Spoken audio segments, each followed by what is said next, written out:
Software రంగంలో 15 ఏళ్లుగా సేవలు అందిస్తున్నారు. కానీ అంతకు మించి వారు బాల్యం నుంటే శృంగేరి జగద్గురువులకి భక్తులు.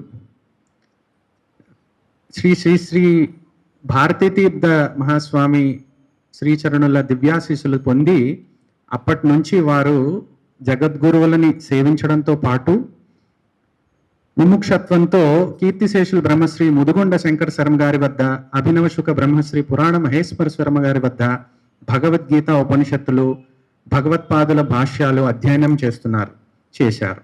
అద్వైత వేదాంతం, ఉపనిషత్తులు, భగవద్గీతపై వీరు గురువుల కృపా మార్గదర్శకత్వంలో ప్రవచనాలు చేస్తున్నారు.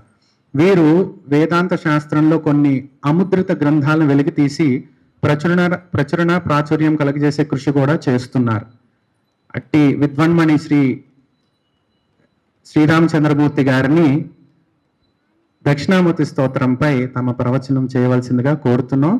మరొక్కసారి ఈ ప్రవచనం అయ్యాక ఈ స్తోత్రాన్ని వీరిని కూడా మీరు గుర్తుపెట్టుకుంటారు. తర్వాత మళ్ళీ మాట్లాడదాం.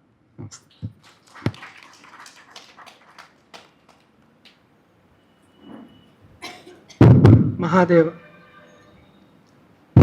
శుక్లాం వరదరం విష్ణుం శశివర్ణం చతుర్భుజం ప్రసన్నవదనం ధ్యాయేత్ సర్వవిఘ్నోపశాంతయే శరదిందు వికాసి మందహాసాం స్ఫురదిందీవరలోచనాభిరామాం అరవింద సమాన సుందరాస్యాం అరవిందాసన సుందరీముపాసే నిధయే సర్వవిద్యానాం భిషజే భవరోగిణాం గురవే సర్వలోకానాం దక్షిణామూర్తయే నమః.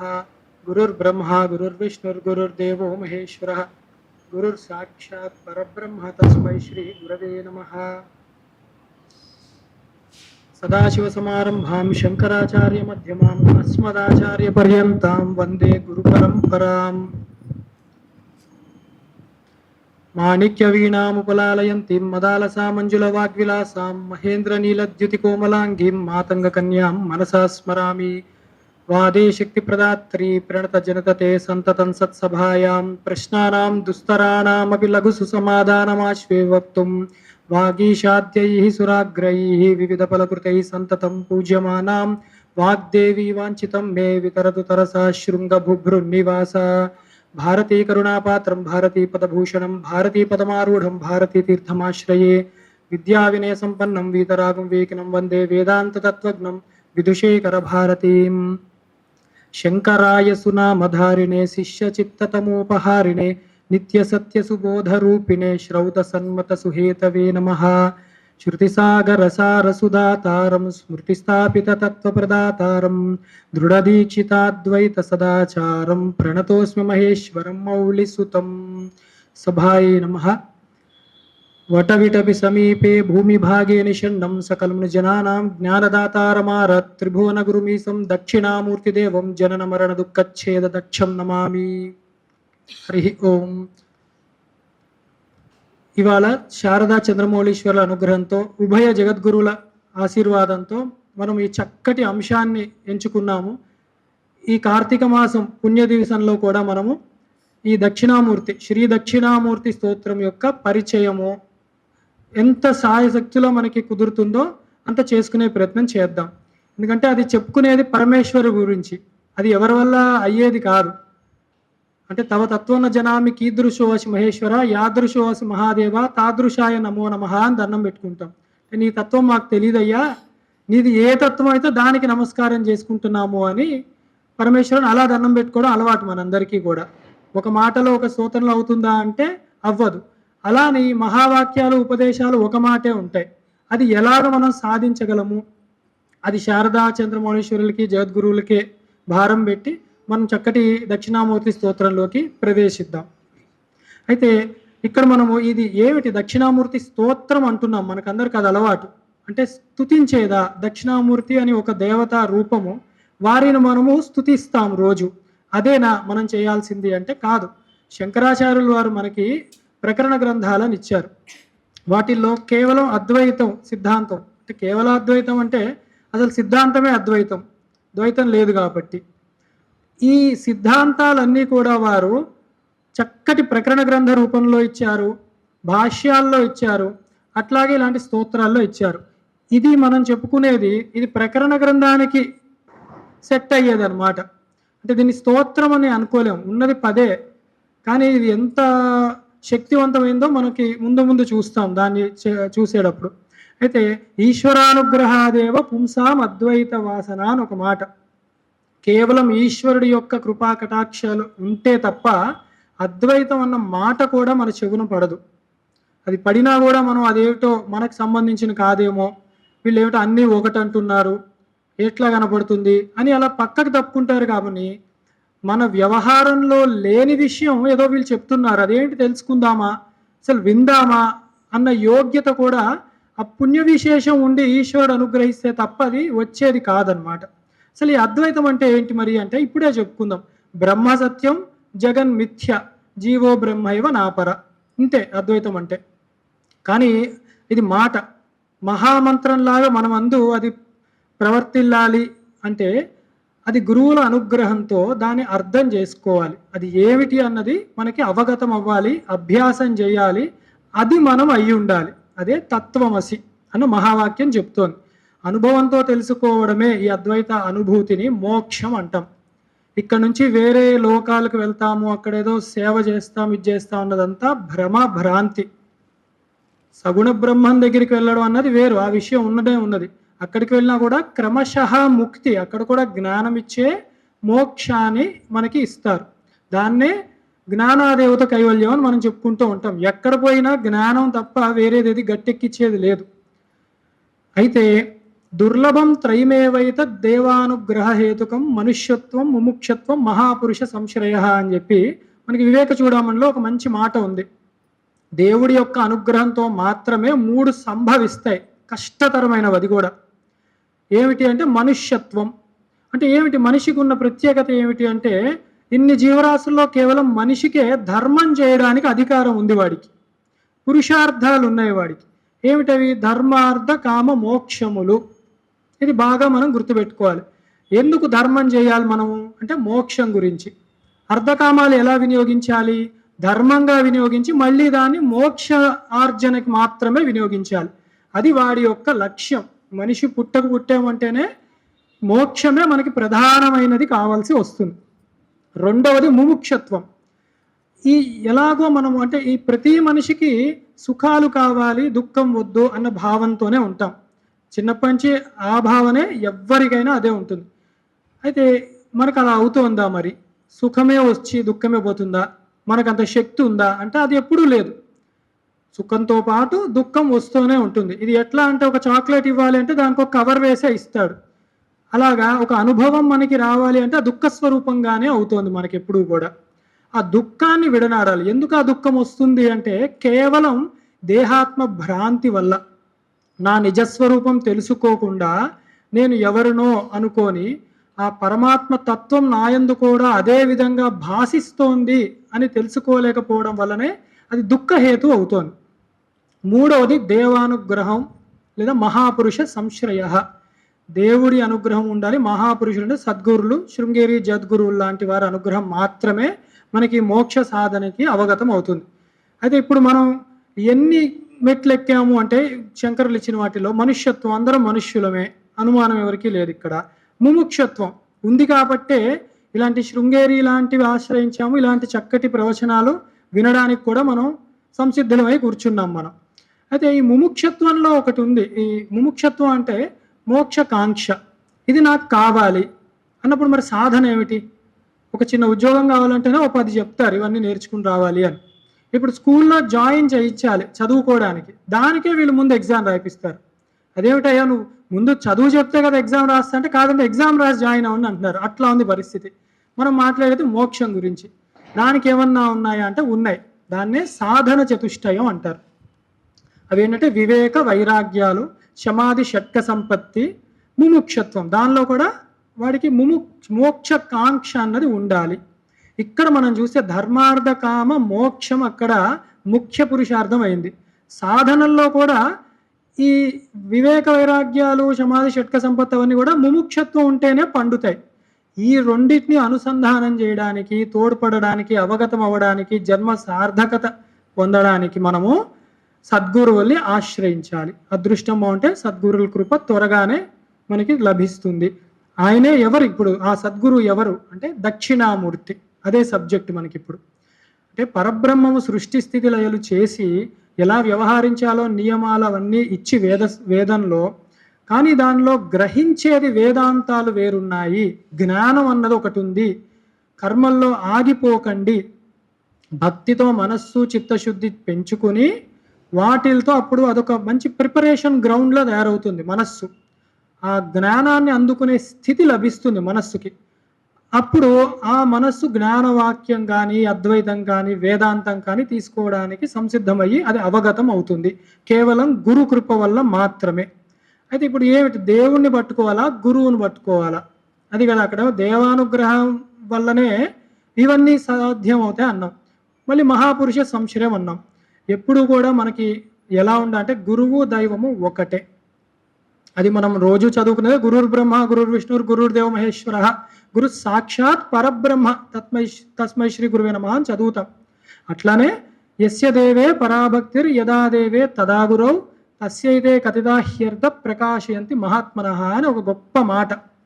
ఎవరికైతే గురువు పట్ల దైవభావము, దైవం పట్ల గురువు భావము, గురువులు దేవత పట్ల అభేద దృష్టి ఉంటుందో వాడికి జ్ఞానము లభించి ప్రకాశవంతుడు అవుతాడు. అంటే జ్ఞానం అబ్బుతుంది వాడికి, చదివినది వస్తుంది వాడికి అని, విన్నది అర్థమవుతుంది అని. అయితే ఈ దక్షిణామూర్తి ఎవరు మరి? ఇప్పుడు ఈయన కూడా దేవతనా? ఇప్పుడు శివుడు విష్ణువు రాములు వారు ఇట్లా ఒక దేవత కిందనే చెప్తున్నామా అంటే వారందరూ కూడా పరబ్రహ్మ స్వరూపాలే. మనం కథల్లో మాత్రమే కథగా చూస్తాం కాబట్టి అర్థం కావట్లేదు. ఈ దక్షిణామూర్తికి ప్రత్యేకం ఏంటంటే ఆ పరబ్రహ్మం ఈ వేదరాశి అవన్నీ ఇచ్చాక ఆయన ఇది చెప్పడానికి కూడా ఎవరు సమర్థుడు అంటే పరమేశ్వరుడే సమర్థుడు. ఒక పదార్థం ఎవరైనా కొత్తది తయారు చేస్తే అది ఏమిటో చెప్పే బాధ్యత వాళ్ళ ఉందే ఉంటుంది. వాళ్ళని అడుగుతారు, చిన్న ప్రాజెక్ట్ లాంటిది చేసి ఆఫీస్లో నువ్వే చెప్పయ్యేది మాకు అర్థం కావడానికి అంటారు. అట్లనే ఇంత వేద రాశిలో వేదాంతం మాకు అర్థం కావాలి ఎట్లా అంటే వారినే ఆశ్రయించారు. ఎవరు మామూలు వాళ్ళు కాదు, సనక సనందనాథులని పుట్టుకతోనే వైరాగ్య మార్గం ఎంచుకొని వారు ఏమిటి ఇంకా మాకు అని వారు వెతుకుతూ ఉండగా దక్షిణామూర్తి రూపంలో ఆ పరమేశ్వరుడే సాక్షాత్ ఆయనే ఒక వటవృక్షం కింద కూర్చొని చిన్ముద్ర పెట్టుకొని అని కూర్చొన్నారు. వీరు ఆశ్రయించారు, మాటలతో కాదు. అది ఆ కాలమే వేరు, ఆ లోకమే వేరు. ఆ అవస్థ అంటే గురువు అంతటి వాడు, శిష్యుడు గురువుకి తగ్గవాళ్ళు, అంతటి విపరీత వైరాగ్యం ఉన్నవాళ్ళు వాళ్ళు. వారు కూర్చున్నప్పుడు ఆయన మీకు తెలుసు అందరికీ మౌనవ్యాఖ్య ప్రకటిత పరబ్రహ్మతత్వం వివానం వర్షిష్టాంతే వసదృశిగనై ఆవృతం బ్రహ్మనిష్టై ఆచార్యేంద్రం కరకలిత చిన్ముద్రమానందరూపం స్వాత్మారామం ముదితవదనం దక్షిణామూర్తి మీడే అని. అంటే మౌనంగా కూర్చున్నాడు ఆయన. ఒక్కసారి ఆయన రూపాన్ని ధ్యానం చేద్దాం. ఒక పై చేతిలో ఒక కుడి చేతిలో పైన అక్షమాలు ఉంటుంది ఆయనకి. అంటే ఆ నుంచి క్షకారం వరకు అన్ని విద్యలు ఆయన ఆధీనంలో ఉన్నది. విద్యలకు అధిపతి ఆయన. అందుకే నిధయే సర్వ విద్యానాం అని చదువుతాం మనం. ఇంకో చోట ఈ పైన చేతిలో వారికి అగ్ని ఉంటుంది. దక్షిణామూర్తి రూపాల్లో కించిత్ భేదాలతో కూడా ఉంటాయి. వీణా దక్షిణామూర్తి, వట దక్షిణామూర్తి ఇలా కూడా వేరు ఉంటారు. మనం చెప్పే దక్షిణామూర్తి గురించి చెప్తున్నాం. ఆ అగ్ని పట్టుకోవడం ఏంటంటే అది జ్ఞానాగ్ని. ఎక్కడుంది అంటే మనలోనే ఉంది. అది స్వయం ప్రకాశి. దాన్ని వెలిగించడానికి ఇప్పట్లో వేరే సాధన అవసరం లేదు. అది ఎప్పటికీ జ్యోతి ఉండనే ఉంటుంది. ఇంకో చేతిలో కింద ఎడం వైపు పుస్తకాలు ఉంటాయి. అవే వేదాలు, వేదాంతాలు, బ్రహ్మసూత్రాలు, ఉపనిషత్తులు, మీరు ఏదన్నా అనుకోండి జ్ఞానానికి సంబంధించినవి. ఈ చేతిలో చిన్ముద్ర ఉంటుంది. అది ఏమిటి అన్నది మనం చూస్తాం దక్షిణామూర్తి సూత్రంలో చెప్పేది. చిన్ముద్ర ఎప్పుడు బ్రహ్మముద్ర అంటే పరబ్రహ్మాన్ని సూచించేది, జీవ బ్రహ్మైక్యములను తెలియజేసేదే చిన్ముద్ర. అలాంటి దక్షిణామూర్తి మీరు చూస్తే అమ్మవారు ఎక్కడికి వెళ్ళారు ఆ టైంకి అనుకుంటే అర్ధనారీశ్వరుడే దక్షిణామూర్తి. ఇంటికి వెళ్ళాక ఒకసారి ఫోటో చూడండి దక్షిణామూర్తిది. ఒక చెవుకి ఒకలా ఉంటాయి ఆభరణం, ఇంకో చెవుకి ఇంకోలా ఉంటాయి. ఒక కాలుకి ఒకలా ఉంటాయి, ఇంకో కాలుకి ఇంకోలా ఉంటాయి. అంటే అమ్మవారు ఎప్పుడూ ఆయన్ని విడి ఉండదు. కథ కింద ఎవరో వేరేలా దేహత్యాగం చేసింది సతీదేవి అని చెప్పినా దేహత్యాగం అంటే ఎక్కడికో వెళ్ళిపోదు, ఆయనలోకే వెళ్ళిపోతుంది. అంటే నిర్వికల్పంలోకి వెళ్ళిపోతుంది.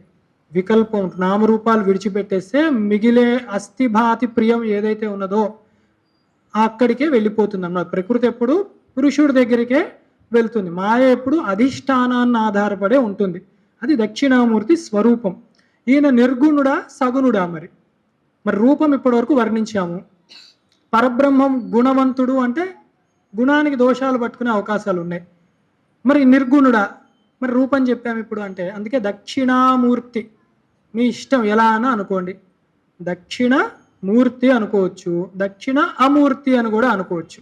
రూపం ఉన్నా రూపం లేకపోయినా మీరు ఎట్లా అనుకున్నా ఆయనే పరమేశ్వరుడు, పరబ్రహ్మం సాక్షాత్. ఏమిటి ఆయన దక్షత? దక్షత అంటే సామర్థ్యం, కెపాసిటీ, ఇంగ్లీష్లో ఒకలా చెప్పాలనుకుంటే.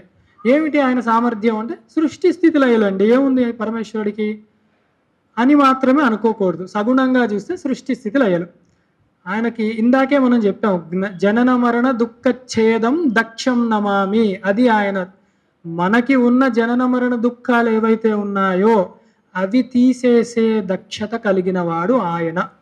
అట్లా ఎట్లా కలిగాడు అంటే ఆయన మృత్యుంజయుడు కాబట్టి ఏది ఉన్నవాడు అదే ఇవ్వగలడు. ఒక ఐశ్వర్యవంతుడు దగ్గరికి వెళ్తేనే ఐశ్వర్యాన్ని ఇవ్వగలడు. మాకు మృత్యు వద్దండి, జ్ఞానం కావాలంటే అది ఉన్నవాడినే ఆశ్రయించాలి. ఆయనే దక్షిణామూర్తి, గురుమూర్తి. మనకి పూర్వం అలా జరిగింది. అక్కడ ఆ లోకంలో సనక సనందనాథులకి వారు మౌనంతోనే ఉపదేశాన్ని ఇచ్చారు. మరి ఇప్పుడు మనకి ఎవరున్నారంటే శంభోర్మూర్తి చరిత భువనే శంకరాచార్య రూప. సాక్షాత్ శంకరాచార్యులు వారే మనకి ఈ యుగంలో. అక్కడ అలా మౌనంగా చెప్పాను, అక్కడెక్కడో చెప్పాను, కానీ ఈ కాలం వాళ్ళని ఎలా ధరించాలి అని చెప్పి చరతి భువనే శంకరాచార్య రూప, శంకరాచార్యుల వారి యొక్క రూపంలో ఆ దక్షిణామూర్తే అదే నలుగురు శిష్యులను వేసుకొని, అక్కడ సనక సనందన, సనత్ కుమార్, సనజ్జూత సుజాతులు ఎలా ఉన్నారో ఇక్కడ కూడా పద్మపాద సురేశ్వరాచార్యుల వారు తదితరులు శిష్యులను వేసుకొని 4 మఠాలని కూడా పెట్టారు. అంటే ఆ విద్య అలా కొనసాగించాలి. 4 వేదాలకి, అలాగే 4 మహావాక్యాలకి సింబల్ కింద నలుదిక్కుల ప్రొటెక్షన్ పెట్టారనమాట. వేదాలు ఎటుపోయినా మనకి గమ్యము జ్ఞానమే అయి ఉండాలి తప్ప వేరే ఉండద్దు అని 4 దిక్కుల్లో వారు పెట్టారు. అంత సంకల్పం ఇప్పటికీ కొనసాగిస్తూ ఉన్నారు. శృంగేరిలో అవిచ్ఛిన్న గురు పరంపర. అంత అదృష్టం మనం ఇటువైపు ఉండి సాక్షాత్ శంకరుల పరంపరలో వింటున్నాం మనం ఇలాంటివన్నీ అని. అయితే వీరు మనకు చెప్పుకున్నాం, భాష్యాలు ఇచ్చారు ప్రస్థానత్రయానికి. భగవద్గీత, ఉపనిషత్తులు, బ్రహ్మసూత్రాలు లాంటి గట్టి వాటికి. అంటే ఆ కాలంలో ఎవరు ధైర్యం చేసేవారు కాదు భగవద్గీత గురించి చెప్దామా అని. ఈ కాలంలో ఎవరు పడితే వాళ్ళ పుస్తకాలు కూడా రాసేస్తున్నారు. అది ప్రమాదం జరిగేది. ఆ కాలంలో ఒక ప్రాఫెసీ అంటారు సరే, ముందు ఒకటి జరగబోతుందని వ్యాసులు వారు చెప్పారు. ఎవరైతే నర్మదా నది యొక్క ప్రవాహాన్ని అడ్డుకడతారో, వాళ్ళ కమండలంలో ఆపుతారో వారికే ప్రస్థానత్రయ భాష్యం రాసే యోగ్యం ఉంది, వారే పరమశివుడు అని. ఎవరు ముట్టుకోలేదు, అంత గౌరవం. అది జరిగింది. జరిగాక వారు అలాగే కర్తవ్యం కింద మనకి అది అందజేశారు భాష్యాన్ని, అవన్నీ. దాంతోపాటు ప్రకరణ గ్రంథాలు సామాన్యంగా మనలాంటి వాళ్ళకి అర్థం కావడానికి, రోజు నిత్యం కూడా మనం అది స్మరించడానికి, మనన చేసుకోవడానికి, కీర్తనలు చేసుకోవడానికి స్తోత్ర వాంగ్మయం కూడా ఇచ్చారు. అప్పటి కాలం అలాంటిది. అయితే ఈ దక్షిణామూర్తి కూడా చెప్పాను కదా, ప్రకరణ గ్రంథాలకి సంబంధించిన స్తోత్రము అని చెప్పుకోవచ్చు. దక్షిణామూర్తి స్తోత్రంలో విషయం ఏమన్నా ఉందా అంటే అసలు మొత్తం విషయం దానిలోనే ఉంది. సంపూర్ణ అద్వైత జ్ఞానం ఏదైతే ఉందో వేదాంత రాశి మొత్తం దానిలోనే ఉంది. వివేకం అని ఏదైతే మనం చెప్పామో సాధన చతుష్టయంలో మొట్టమొదటిది ఆ వివేకం ఏంటది? నిత్యానిత్య వస్తు వివేకం. నిత్యం ఏది, అనిత్యం ఏది అది తెలుసుకోవాలి. అదే మనం చేసే ఫస్ట్ డ్యూటీ అన్నమాట. సాధన ఏది నిత్యం? పరబ్రహ్మమే నిత్యం. ఏది అనిత్యం అది చూస్తాం. ఏవి అనిత్యం అంటే మాయ, కనపడే ఈ ప్రపంచం, ఇదంతా అనిత్యం. అదంతా చక్కగా అవగతం అవడానికి ఈ దక్షిణామూర్తి స్తోత్రం తోడ్పడుతుంది. మరి స్తోత్రానికి ఎంత స్థాయి ఉందో 2 ఉదాహరణలు చెప్పుకుందాం, తర్వాత ప్రవేశిద్దాం. ఏమిటంటే వేదాంతానికి భాష్యాలు, పాఠాలు జరుగుతాయి సశాస్త్రీయంగా, సాంప్రదాయంగా జరిగే గురించి చెప్తున్నాను నేను. వాటికి ఎలా అంటే మాకు కూడా మా గురువులు చెప్పేటప్పుడు, వేదాంత పాఠం ప్రారంభించేటప్పుడు ఉపనిషత్తులు ఇవన్నీ కూడా ముందు శాంతి పాఠాలు చేసుకుంటాం. 10 శాంతి పాఠాలు చదువుతారు. దానితో పాటు దక్షిణామూర్తి స్తోత్రం కూడా చదవాలి. అలాగే పాఠం అయిన తర్వాత కూడా శాంతి పాఠాలు ఉంటాయి. దక్షిణామూర్తి స్తోత్రం మళ్ళీ చదవాలి. అంటే వేదము దానికి తగ్గ భాష్యం చెప్పేటప్పుడు స్తోత్ర రూపంలో ఉన్న ఈ యొక్క మహా గ్రంథాన్ని పఠనం చేయమంటున్నారంటే దాని ప్రభావము ముందు వినబోయే పాఠం మీద ఉంటుంది. విన్న తర్వాత కూడా చదవమంటున్నారంటే వినినది మననం చేసుకొని నిధి ధ్యానం చేసుకోవడానికి అది తోడ్పడుతుంది. అంత గొప్ప సాంప్రదాయం కిందే వస్తుంది. అది ఎవరు పెట్టింది కాదు, ముందు నుంచి ఎప్పటి నుంచి ఉన్నదే, శంకరుల కాలం నుంచి. అది దాని వైశిష్ట్యత దక్షిణామూర్తి స్తోత్రం అంటే. రెండవది, ఉపనిషత్తులు అన్నిట్లో ఉత్కృష్టమైన ఉపనిషత్తు ఒకటి ఉన్నది. ఏ ఉపనిషత్తుగా అది ఉత్కృష్టమైందే. ఏదన్నా ఒకటి చెప్పండి అంటే మాండూక్య ఉపనిషత్తు అని చెప్తారు. అది చాలా గొప్పదన్నమాట. ఎందుకంటే మోక్షకాంక్ష ఉన్న వాళ్ళకి మాండూక్యమేవాలం ముముక్షున విముఖ్యతే అంటారు. ముముక్షత్వం బాగా ఉన్నది వాడికి, వైరాగ్యం ఉన్నది అంటే మాండూక్యం ఒక్కటి చాలు వాడిని తరింపజేయడానికి అంటారు. అంత గొప్పదా, అంత పెద్దదా అంటే గొప్పదే, కానీ 12 మంత్రాలే దాంట్లో. కానీ 12 ఒక్కొక్కటి అంత లోతైన గాఢంగా ఉంటాయి అన్నమాట, గూఢంగా ఉంటాయి దాన్ని. అయితే దాన్ని అర్థం చేసుకోవడానికి శంకరుల యొక్క పూర్వగురువులైన గౌడపాదాచార్యుల వారు 400కి సుమారుగా కారికలు రాశారు. అంటే ఒక 12 శ్లోకాలు మంత్రాలు అర్థం చేసుకోవడానికి 400 పద్య రూపంలో ఉన్న కారికలు కావాలి మనకి. దానికి శంకర భాష్యం మళ్ళీ. అది అట్లా ఉంటే అది ఇప్పుడు ఎందుకు చెప్తున్నా అంటే, ఈ దక్షిణామూర్తి స్తోత్రంలో 10 ఉన్నాయి మనకి శ్లోకాలు. ఇది అర్థం చేసుకోవడానికి శృంగేరి మొట్టమొదటి పీఠాధిపతులు ఎవరైతే సురేశ్వరాచార్యులు వారు ఉన్నారో, వారు మానసోల్లాసం ఉన్న పేరుతో సుమారు 360 పైగా వార్తికాలు రాశారు వాటికి. అంటే 12 మంత్రాలకి 400 కారికలు ఎట్లా ఇచ్చారో, 10 శ్లోకాలకి 360 పైగా కారికలు ఇచ్చారు. అంటే దానిలో ఎంత విషయం ఉందో దీంట్లో అంత విషయం ఉన్నది. అది చెప్పడం వరకు అర్థం చేసుకోండి. అందుకే రోజు మీరు కూడా రోజువారి పూజల్లో నిత్యం పెట్టుకోండి దక్షిణామూర్తిగా. అయితే స్తోత్రం ఎలా కూర్చారు అంటే ఇదొకటి చూడాలి మనం. బడబడ చదువుకుంటూ వెళ్ళిపోతారు చాలామంది 10 శ్లోకాలు. ఏం చెప్తున్నారు విషయం? కొత్త కొత్త మాటలు ఉంటాయి కొత్తగా ఎవరైనా చదివితే. అన్ని వేదాంత పుస్తకాలు చదివితే ఒక ఎత్తు, అవన్నీ దీంట్లోనే ఉన్నాయా అన్న ఒక ఎత్తులా అనిపిస్తుంది. ఏంటంటే 10 శ్లోకాల్లో మొదటి 3 శ్లోకాల్లోనే ఉపదేశాన్ని ఇచ్చేశారు. తత్తు త్వము అసి వాక్య యొక్క విచారణ మనకి ఇచ్చేశారు. 4 నుంచి 7 శ్లోకాల్లో జగన్ మిథ్యత్వం ఎట్లా, అనిత్యత్వం ఎట్లా అన్నది వారు చెప్పారు. 8వది సిద్ధాంతం. జగన్ మిథ్య అండి అంటే అయితే మాకేంటి అంటే సత్యం ఏదో కూడా చెప్పాలి కదా, సత్యం ఎట్లా అవుతుంది అద్వైతంలో అది చెప్పాలి కదా, అది చెప్పారు 8వ శ్లోకంలో. 9వది ఈ సత్యాన్ని అంతటా ఉన్నదా అంటే అంతటా ఉంది అని సర్వాత్మత్వ భావన ఏదైతే ఉందో దాన్ని చూపించారు. సాధన ఎట్లా చేయాలి, ఆత్మభావన మీరు చెప్పారు ఇది బ్రహ్మ సత్యం అని. ఇది మాకు ఎలా సిద్ధిస్తుంది సాధన మార్గం చెప్పారు అక్కడ 9వ దాంట్లో. 10వది సాధన చేశాము, తర్వాత ఏంటి కావాల్సింది ఫలమే మనకి, ఏది చేసినా కూడా. ఆ ఫలశ్రుతి 10వ శ్లోకంలో ఉంది మనకి. ఇప్పుడు దక్షిణామూర్తిలోకి ప్రారంభమవుతున్నాం. శ్రీ దక్షిణామూర్తి ఆయన. ఆ శ్రీ అన్నది మర్చిపోకూడదు. శ్రీ అంటే సర్వ ఐశ్వర్యాలు, సిద్ధులు, యోగములు ఏది చెప్పండి అవన్నీ ఈశ్వరుడికే చెల్లేవి. అది దక్షిణామూర్తి యొక్క సొత్తు. అంటే ఆయన నుంచి విడదీయలేనిది అనమాట. ఒక పువ్వు ఉంది, దానిలో సుగంధం ఎలా సహజంగా ఉంటుందో ఈశ్వరత్వము పరబ్రహ్మం ఎలా ఉన్నాడో ఈ మాయ ఆయన్నే పట్టుకొని ఉంటుంది. విడిగా మనకి వాసన ఉండదు. అంటే ఆర్టిఫిషియల్ అవి చెప్పకండి, సహజంగా పుష్పం గురించి చెప్పేది. అట్లానే ఈశ్వరుడికి ఐశ్వర్యం అనేది సహజంగా ఉంటుంది. అది ఆ శ్రీ. ఇవన్నీ ఈ శ్రీలు ఏవైతే ఉన్నాయో ఈ ఐశ్వర్యాలు, అష్టైశ్వర్యాలు, అష్టసిద్ధులు ఇవన్నీ అవి దక్షిణామూర్తినే ఆధారంగా చేసుకొని ఉంటాయి. అవి స్వతంత్రత లేదు వాటికి. దక్షిణామూర్తి అంటే ఇదివరకు ఒకటి చెప్పుకున్నాం, అన్నిటికీ సమర్థుడు అని. అసలు ఏమిటంటే దక్షిణే అభిముఖం యస్య సహ దక్షిణామూర్తి. ఆయన దక్షిణాన్ని చూస్తూ కూర్చుంటాడు. ఆయన శిష్యులు అప్పుడు ఆయన్ని చూడాలంటే ఉత్తరానికి తిరిగి కూర్చుంటారు. ఉత్తరం ఎప్పుడు కూడా మనకి జ్ఞానానికి అనమాట. అంటే దక్షిణామూర్తిని మనం ఉపాసిస్తూ చూస్తూ ఉంటే మనము దక్షిణాన్ని మర్చిపోతాం. మన వెనక దక్షిణ ఉంటుంది. అంటే ఏంటి, యమస్థానాన్ని మర్చిపోతాం. యమస్థానాన్ని మర్చిపోవడం అంటే మృత్యుస్థానం గురించి అలా ఆలోచనే ఉండదు మనకి. ఎందుకంటే ఎదురుకుండా కూర్చున్నాయనే మృత్యుం చేయడం ఇదివరకే చెప్పుకున్నాం. ఆ మార్కండేయుని ఎలా తరింపజేశారో మనల్ని కూడా జ్ఞానాన్ని ఇచ్చి తరింపజేస్తారు ఆ దక్షిణామూర్తి. అట్లాగే 4వ పాదం చెప్పుకుంటే దాంట్లో అంటే ఇది కామన్గా వస్తుంది మనకి. తస్మై శ్రీ గురుమూర్తయే నమయిదం శ్రీ దక్షిణామూర్తయే అని ఉంటుంది.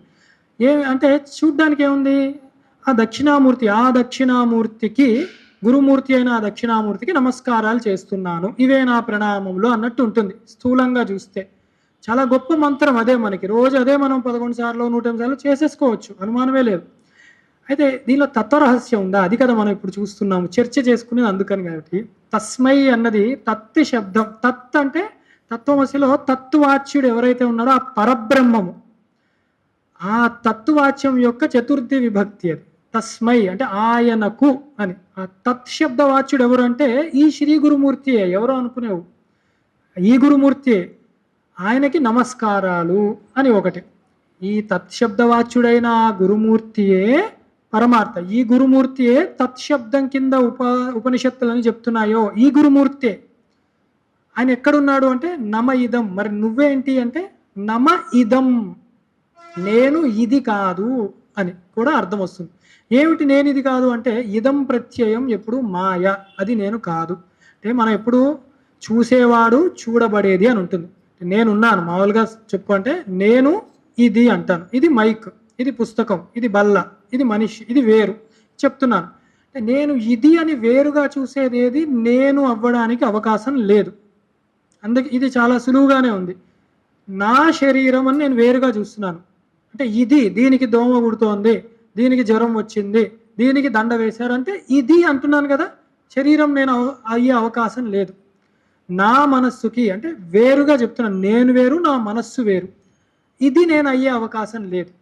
అందుకే నమ ఇదం, నేను ఇది కాదు అన్న జ్ఞానం వస్తుంది ఆ గురుమూర్తిని పట్టుకుంటే. ఎందుకు? ఆయన తత్శబ్దవాచ్యుడు కాబట్టి. ఆయన ఎవరు అంటే నాలోనే ఉన్నాడు ఆయన దక్షిణామూర్తి రూపంలో అని. దీని లోతైన అర్థం తీసుకుంటే రేపు మీరు మళ్ళీ శ్లోకం చదివినప్పుడు తస్మై శ్రీ గురుమూర్తయే నమైదం శ్రీ దక్షిణామూర్తయే ప్రార్థన కింద ఆదర భావంతో నమస్కారం కింద ఒకసారి, అద్వైత భావంతో తస్మై శ్రీ గురుమూర్తయే నమ ఇదం శ్రీ దక్షిణామూర్తి, నేనిది కాదు, నేను దక్షిణామూర్తినే అని ఆ భావనతో మీరు చదవాలి. ఈశ్వరో గురురాత్మేతి మూర్తి భేద విభాగినే వ్యోమవత్ వ్యాప్త దేహాయ దక్షిణామూర్తే నమః. ఈశ్వరుడు గురుడు మనము ఒకటే, ఉపాధి భేదం వల్ల నీకు వేరుగా కనిపిస్తోంది అంతే. నీలో ప్రకాశించేది అదే. అదే హృద్దేశేర్జున తిష్టతి అని కూడా అక్కడ చెప్పారు ఆయన. ఆ శైలి వేరు కాబట్టి అది అలా పట్టుకోం మనం. ఇప్పుడు మనం మొట్టమొదటి శ్లోకంలోకి వెళ్తున్నాము. విశ్వం దర్పణ దృశ్యమాన నగరీతుల్యం నిజాంతర్గతం పశ్యన్నాత్మని మాయయా బహిర్వోద్భుతం యథా నిద్రయ యస్ సాక్షాత్ కురుతే ప్రబోధ సమయ స్వాత్మానమేవాద్వయం తస్మై శ్రీ గురుమూర్తే నమిదం శ్రీ దక్షిణామూర్తయే. ఇదివరకే చెప్పాం. మొట్టమొదటి శ్లోకంలో త్వం పదార్థాన్ని చెప్తున్నారు ఇక్కడ. ఎందుకు త్వం? తత్తే చెప్పచ్చు కదండి. అంటే ఎప్పుడు నేనేంటో తెలుసుకోవాలి కదా. తత్ అంటే అది అని కదా ఒక భావన, అదేదో వేరుగా ఉందని కదా. ముందు నేనేంటో తెలుసుకుంటాను అని. అది త్వం అంటే నేనేనా అంటే రెండు ఉంటాయి ఎప్పుడు కూడా మనకి. పరమాత్మ, విశ్వము, ఈ రెండు ఉంటాయి. మనందరం కూడా విశ్వములో వాళ్ళమే. మనం విశ్వానికి వేరులా కాదు. ఈ ప్రపంచం ఏంటంటే ఇట్లా అయిపోయింది అంటాం, ప్రపంచానికి వేరుగా మాట్లాడుతూ ఉంటాం ఎప్పుడు, అదొక అలవాటు మనకి. కానీ మనం ప్రపంచంలో మనుష్యులమే అని ఎప్పుడూ మర్చిపోకూడదు. అయితే ఈ విశ్వం గురించే ప్రారంభించారు. ఏమిటా విశ్వం అంటే విష్ణు సహస్రనామంలో అదే ప్రారంభమైంది, విశ్వం విష్ణువు అని. తేడా లేదనమాట. విష్ణువే విశ్వం, విశ్వమే విష్ణువు. అలాగే ఇక్కడ కూడా ఈ విశ్వం, కనపడే విశ్వం ఏదైతే ఉందో దర్పణ దృశ్యమాన అంటే ఒక అద్దంలో మనం చూసినప్పుడు మన ప్రతిబింబం ఎలాగ వేరుగా కనపడుతుందో మన మనస్సు యొక్క ఆలోచనలు, సంకల్పాలు అవే బయట అద్దంలా విడిగా కనిపిస్తోంది మనకి. ఇది నీ యొక్క సంకల్పానికి వేరు కాదు అని చెప్పారు శంకరులు.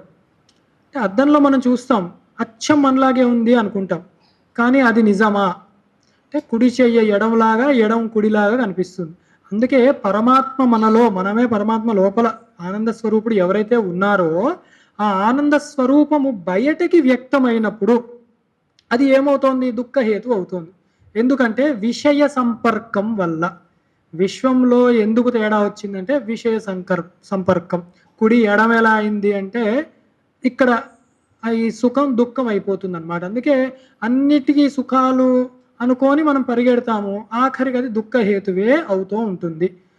అయితే బహిర్వోద్భుతం యథా నిద్రయ అన్నారు. మరి నేను విడిగా చూస్తున్నాను విశ్వాన్ని, మీరు నాకు కనబడుతున్నారు, నేను మీకు కనబడుతున్నాను, నాకు నేను చూసుకోగలుగుతున్నాను ఈ శరీరాన్ని. మరి ఇది ఎట్లా అంటే ఇలాంటి అనుభవం మీకు ఉండనే ఉన్నది. ఎక్కడ చెప్పంటారా? నిద్రయా.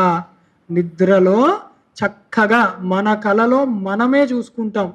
మనల్ని ఏదో ఉరికిస్తున్నట్టు, మనం ఎక్కడో కూర్చొని తింటున్నట్టు, ఎక్కడో వెళ్తున్నట్టు, అక్కడ ఎలా సాధ్యమైంది మరి? అక్కడ సాధ్యమైంది, ఇక్కడ ఎందుకు సాధ్యం కాదు? అక్కడ మనం అది కళ అని ఎప్పుడు తెలిసింది? లేచిన తర్వాత, నిద్ర లేచిన తర్వాత. కానీ అక్కడ తాదాత్మ్యం పొందినప్పుడు నేనే అది అన్న బలమైన భావనతోనే అనుభవిస్తున్నాం మనం. ఏ అనుభవం అన్నా ఏదో ఊరికి వెళ్ళిపోయినట్టు వస్తుంది, లేస్తే ఆ మంచం మీదే ఉంటాం. మాండుక్యంలో అదంటారు, ప్రవివిక్త బుక్ అంటారు. అంటే ఎవరి కళలు వాళ్ళే, నలుగురు పక్కన ఒక మంచం మీద పడుకుంటారు, ఎవరి కళలు వాళ్ళవే, ఎవరి అనుభవాలు వాళ్ళవే. వాళ్ళల్లో వాళ్ళని చూస్తారు, వాళ్ళల్లో వీళ్ళందరినీ చూస్తారు, ఎవరి ప్రపంచం వాళ్ళదే.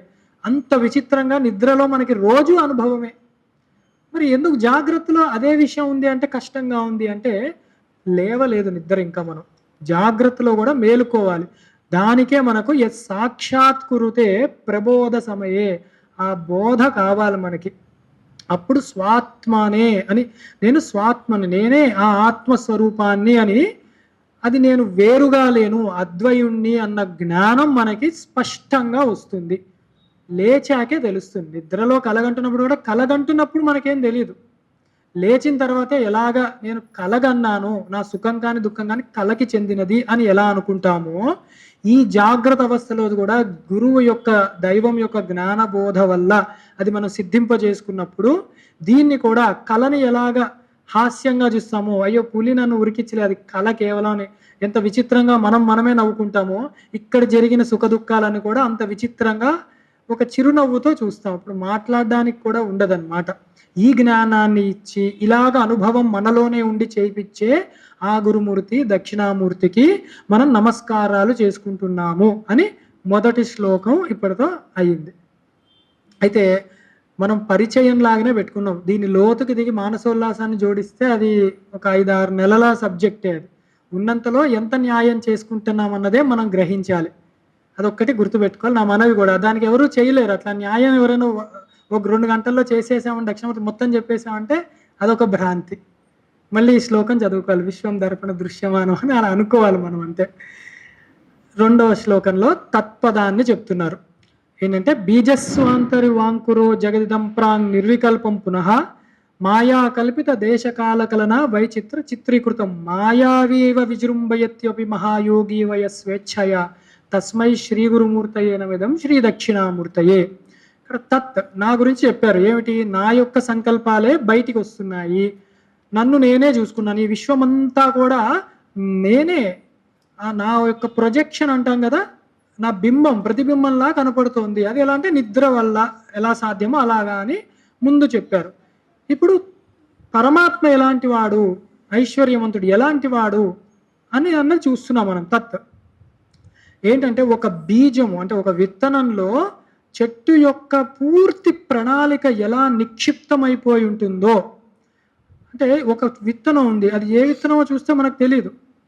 అది పెట్టాక దాని లోపల అది ఏ కాలంలో రావాలి, ఏ పండు, ఏ పువ్వు ఎప్పుడు రావాలి, ఏ సుగంధం రావాలి, దానికి ఒకవేళ ఎండొస్తే ఎటు వెళ్ళాలి, నీళ్లు పొయ్యకపోతే అది ఎలా ప్రవర్తించాలి, ఎన్ని కొమ్మలు రావాలి, ఎక్కడికి రావాలి, ఇలాంటివి అన్నీ కూడా ఆ బీజంలోనే ఉంటుందన్నమాట. ఆ ప్రణాళిక మొత్తం అది ఎలా ఉందో, ఆ పరమేశ్వరుడి యొక్క సంకల్పంలో ఈ విశ్వం యొక్క సృష్టి యొక్క ప్రణాళిక మొత్తం బీజ రూపంలో ఆయనలో ఉన్నది అని చెప్పారు. ఈ బీజమే వృక్షం కింద అయింది. బీజం వృక్షం కింద అయినది మనకు అందరికీ తెలిసిందే.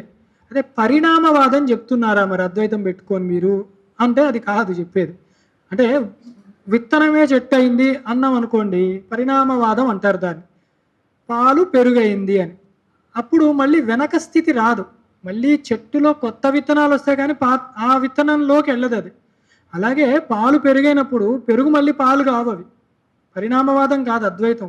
ఇక్కడ చెప్పే ఉద్దేశం ఏంటంటే, కేవలం సంకల్ప శక్తి పరమాత్మది అట్లా ఉంది. బీజంలో అన్నీ ఎలా నిక్షిప్తం ఉన్నాయో అనే సంకల్పంతో విశ్వాన్ని, సృష్టి స్థితి లయలు ప్రతిదీ ఆయన చెయ్యగలిగే సమర్థుడు ఆయన అని చెప్పడం వరకే ఉద్దేశం.